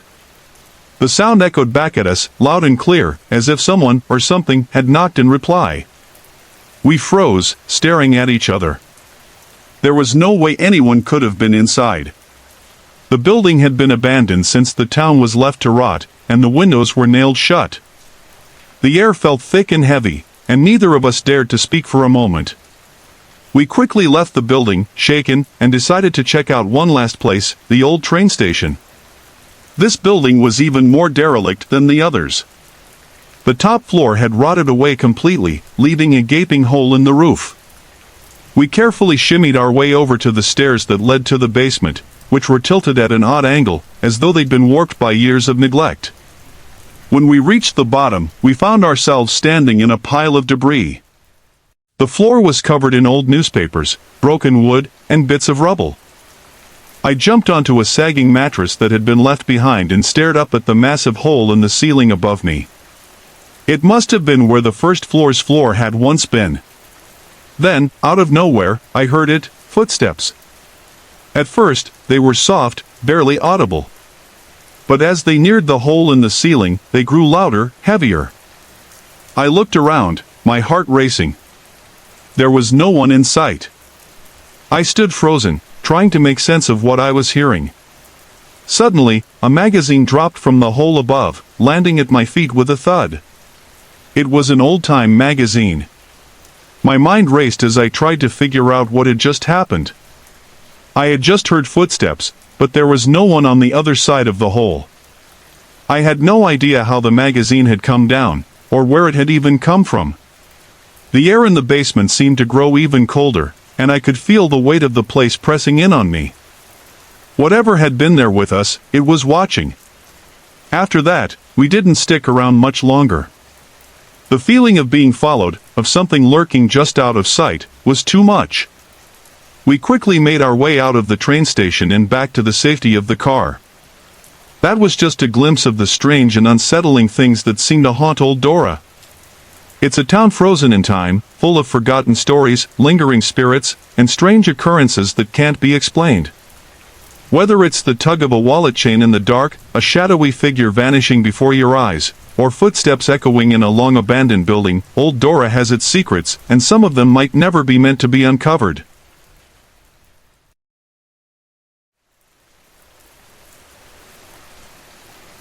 When I was 5 years old, I was lucky enough to get a rabbit, and we named him Elvis.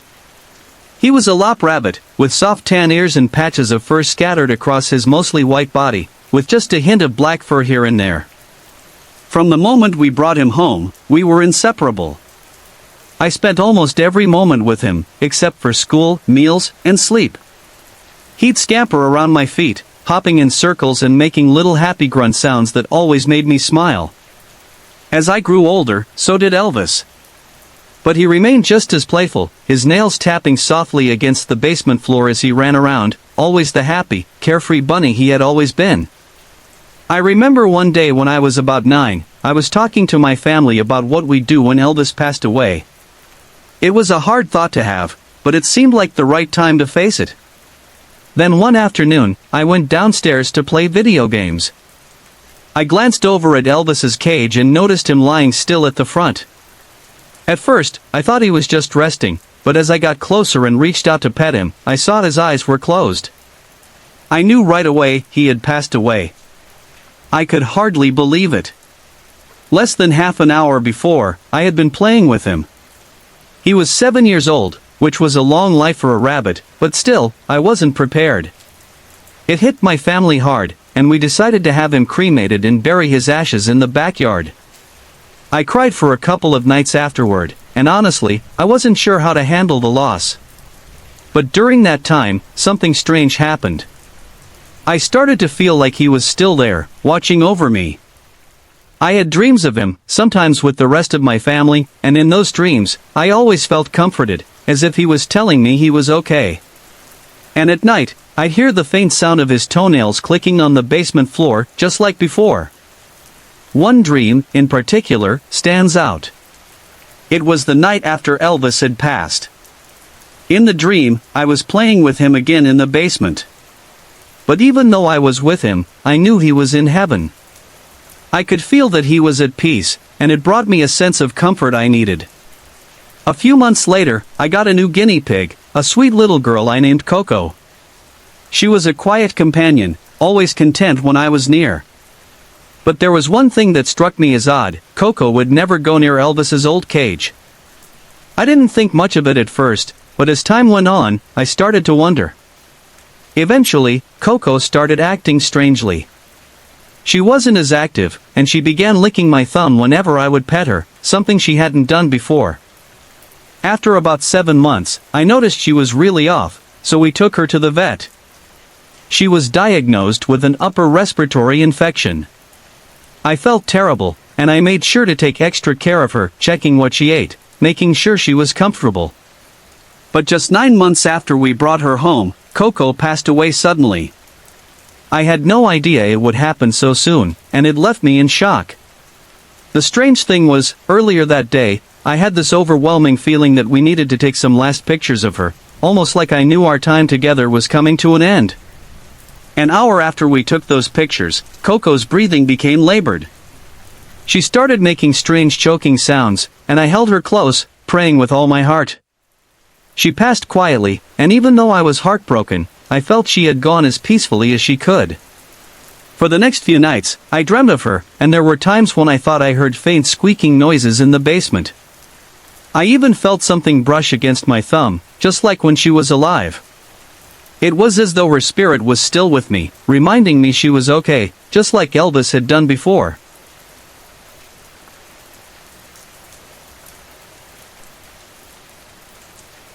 It was the evening of May 31st in Minneapolis, and my wife and I had just opened up our camper, which was parked in the back driveway.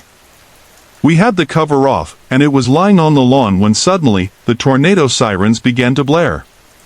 We immediately ran inside to check the local weather, and the forecast confirmed our fears. Tornadoes and violent winds were heading straight for us. We didn't hesitate. My wife and I sprang into action. I ran outside to raise the ladder and quickly grabbed the protective cover for the camper, dragging it to the side. As someone who spent a lot of time in the BWCA and the wilderness areas of the Midwest, I knew how unpredictable storms could be. But this one felt different. Before continuing my task, I paused for a moment. I stepped out into the alley to get a better look at the sky, and what I saw took my breath away. The clouds were thick, dark, and moving fast, swirling as if the storm was gathering power with each passing second. The air felt heavy, charged with static electricity. I could feel it in my skin. The hairs on my arms stood straight up. A storm like this, it was coming, and I could already sense the incredible light show that would follow. In the meantime, my wife ran inside to check on her mother. Her husband was in the hospital, and she was worried about her mom being home alone. I was left outside, still working to secure the camper. As I climbed the ladder to cover it, the air grew unnervingly still. The sky above me turned an unnatural shade of black, and I could feel the storm moving in at an alarming speed. The clouds seemed to darken until they were as black as night. Suddenly, without warning, the ladder I was standing on toppled to the ground. I turned around, confused. There was no wind, not even a gentle breeze. The sky was thick with the approaching storm, but the air felt strangely calm. It was almost as if the world had gone quiet, holding its breath. I started calling out for my wife, but she couldn't hear me. She was inside, frantically trying to get in touch with her mom. The stereo, for some reason, had turned itself up to full volume. Despite her efforts to turn it down, the sound was deafening. I stood there, 12 feet in the air, feeling utterly stranded, unable to get her attention. It felt like an eternity. The storm was getting closer, and I could sense something was off. The static in the air was making me uneasy, and my calls to my wife went unanswered. She was lost in the chaos of the stereo, while I stood exposed, watching the black clouds roll in. It felt like the universe had conspired to trap me there, in that vulnerable moment. Finally, she came rushing outside, terrified, her face pale. She had experienced the strange phenomenon with the stereo, and when she saw me stranded on the camper, she realized just how serious things had become. Despite all the storms I've weathered in my life and the many investigations we've conducted as a ghost hunting team, this experience was different. I felt powerless, vulnerable. The storm was no longer just a weather event. It felt like something much larger than that, something beyond my control. As I reflect on what happened, a few questions linger in my mind. Can static electricity from a powerful storm actually intensify paranormal activity? Is it possible that the fear and vulnerability we feel during such storms make us more sensitive to the supernatural? As ghost hunters, we've experienced strange things in the past, but could an entity have followed us home from one of our previous investigations? Could the storm have given it strength, somehow drawing power from the chaos in the air? While some might easily explain away what happened, blaming it all on the storm itself, I can't shake the feeling that something wasn't quite right. The wind wasn't strong enough to prevent me from pulling the large camper cover, yet it was strong enough to send a metal ladder crashing to the ground.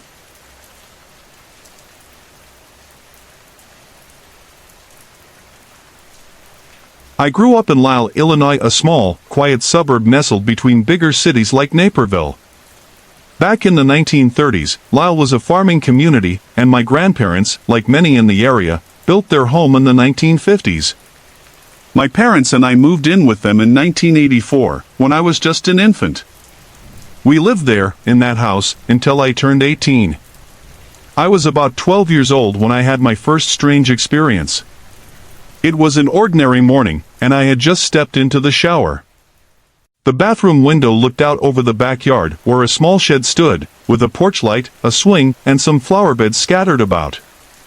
As the warm water sprayed over me, I glanced up at the window, and there he was. An older man, thin and weathered, dressed in overalls, holding some sort of tool. His eyes were hollow, tired, and sad, like they had seen far too much. He was standing in the yard, looking directly at me. Not in a normal way, but in a way that made my blood run cold. He didn't blink. He just stared. I froze. It wasn't steam fogging up the window. The shed light was off. No one was out there. Just me and this stranger. For what felt like an eternity, though in reality, it was probably only about 20 seconds, I couldn't look away. I could feel the weight of his gaze. Then, just as suddenly as I had seen him, he vanished. I finished my shower, my heart still pounding, and nervously told my father what had happened. He shrugged it off, saying I probably had seen some fog or just imagined it. He went outside to check the yard, the shed, the garage, anything that could explain what I saw. But there was nothing. No sign of anyone. I was told it was nothing, but I couldn't shake the feeling that something wasn't right. A few nights later, I was in my parents' bedroom, getting ready to make a phone call. The phone sat by a window that looked out onto the side of the house, on the first floor. My father was busy putting away something in his dresser behind me. I dialed the number, waited for the other end to pick up, but I couldn't keep my eyes off the window. There he was again, the farmer. Dressed the same. Same sad eyes. Same stillness. I gasped, and my father turned around, following my gaze. He saw him too. The man just stood there, staring at us from outside the window. Neither of us moved. For a moment, I forgot all about the phone call. My father ran to the door, flashlight in hand, shouting for the man to leave. But by the time he reached the side of the house, the yard was empty. There was no sign of the man, no trace of him anywhere. My father checked every corner, the shed, the garage, the yard. Nothing. I couldn't understand what I had seen, but I knew I wasn't imagining it. My father saw him too. And that feeling, the one that had started when I was in the shower, didn't leave. It lingered in that house, deep in my bones. Over the years, I would see him again. The farmer always watching, always lingering, but never coming too close. His presence grew more unsettling the older I got. And there were more strange occurrences in that house. I'll save those for another time, but suffice it to say, that house was never just home to me. It was always something more.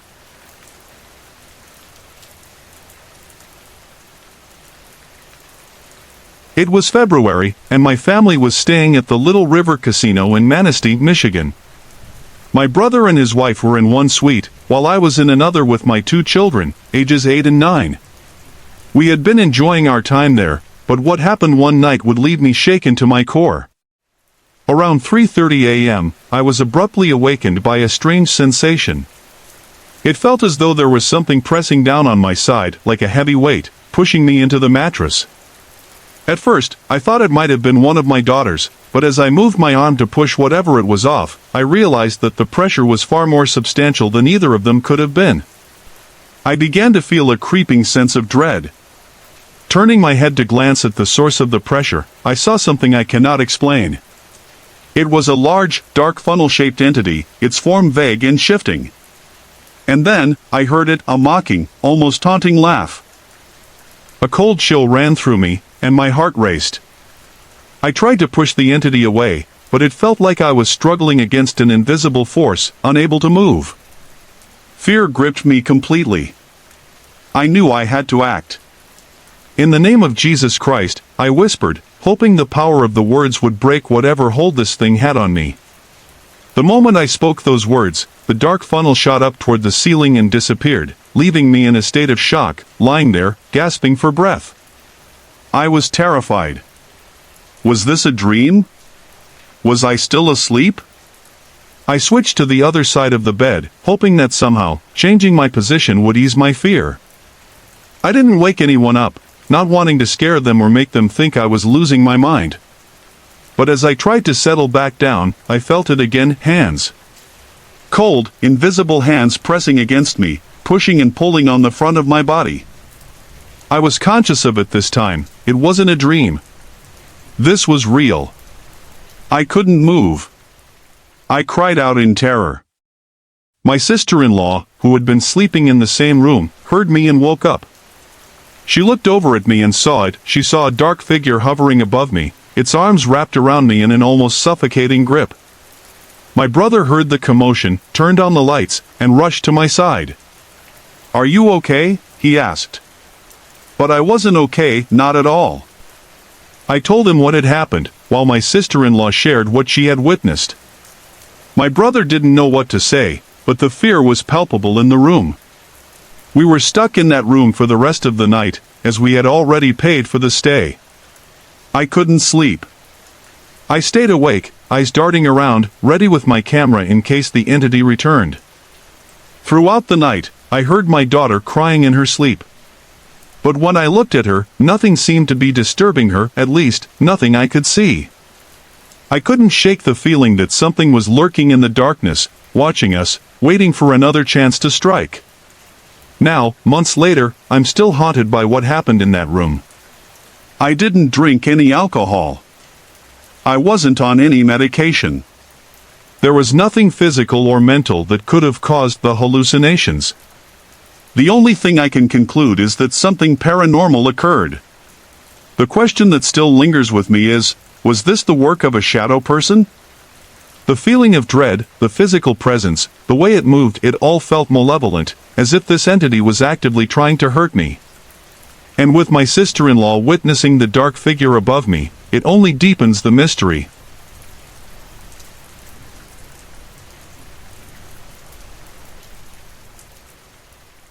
It was a warm, sunny afternoon in the late 1970s, and my twin sister and I were playing in the long driveway of our family's large old house.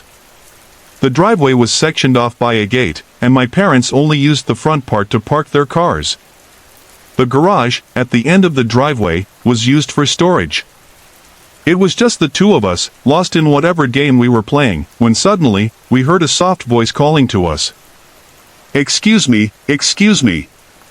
We stopped what we were doing and turned toward the gate where the voice had come from. Standing there was a woman, probably in her early 30s, looking out at us with a pleasant expression. She was dressed in a way that seemed out of place, as if from another time, a time we had only seen in old movies. She had short, wavy hair typical of the 1930s or 1940s, and wore a hat with a mesh veil covering her forehead. Her black skirt suit, complete with a matching jacket and gloves, gave her an almost vintage appearance. She smiled warmly at us, revealing a red lipstick that made her look even more striking. Her skin was creamy white, almost porcelain, and her eyes were a bright, vibrant green. The scent of her perfume was sweet and distinct, a detail both my sister and I remembered vividly, even years later. Despite her odd appearance, there was something captivating about her, and we walked up to the gate without any sense of fear. She greeted us with a gentle, almost sing-song voice and then asked, "Where is your father? Can I please see your father?" My sister and I exchanged a confused glance. It seemed strange, but at that age, we were curious more than anything. I told her, "I'll go get him." Without hesitation, we turned and ran into the house, eager to share the strange encounter with our parents. We burst into the living room, where my mother was sitting on the sofa and my father was at the dining room table, reading through some papers. "Mom! Dad! There's a really pretty lady in the driveway.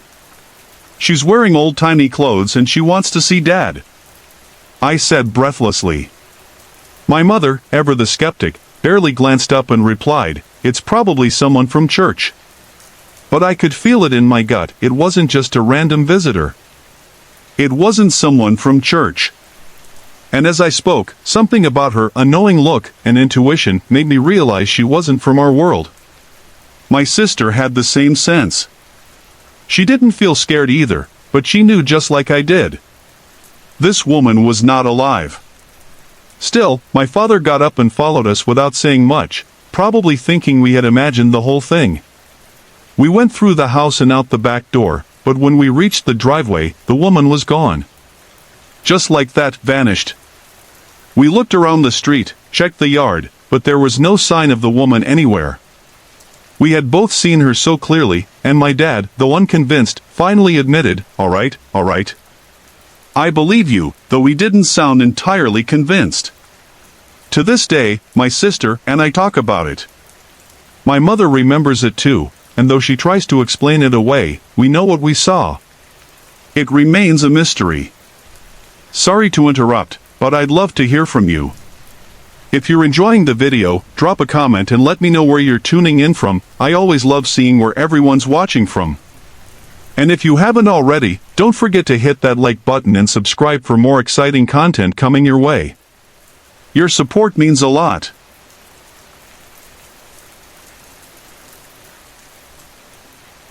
It's not surprising that you were shaken by the encounter, especially when it left you struggling to even explain it to your mom. It's a classic experience where the world of the living and the world of the dead seem to collide, and it's easy to understand why it would lead to panic and confusion. What's fascinating, though, is that this experience turned out to be something that had been on your grandma's mind all along. The fact that she was trying to communicate with you, and that you were having dreams of her leading up to the incident, suggests that she was trying to get your attention in some way. When you visited the medium, and she confirmed that your grandma had visited you around the same time, it's both comforting and eerie. It must have been incredibly validating to hear that the medium not only picked up on the presence of your grandmother but also the exact details of your experience, the time and her attempt to reach out to you. It's a reminder that the connection between the living and the spirit world can manifest in surprising ways, and your grandma's presence seems to have been a constant, even if it was just in subtle ways before that night.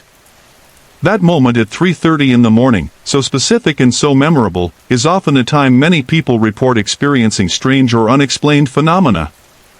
It's as if the veil between worlds is thinner during the early hours, and that connection allows spirits to make themselves known more clearly. Your grandma likely didn't mean to scare you but was just trying to let you know she was still there, perhaps trying to find peace or make amends for any unresolved feelings. I think it's wonderful that your grandma is still around, watching over you, even if she didn't want to fully make her presence known at first. It seems that, through the medium, she was able to convey that she knew the impact of her visit on you and wanted you to know that she was sorry for scaring you. It sounds like her love and care for you never truly left, even after her passing.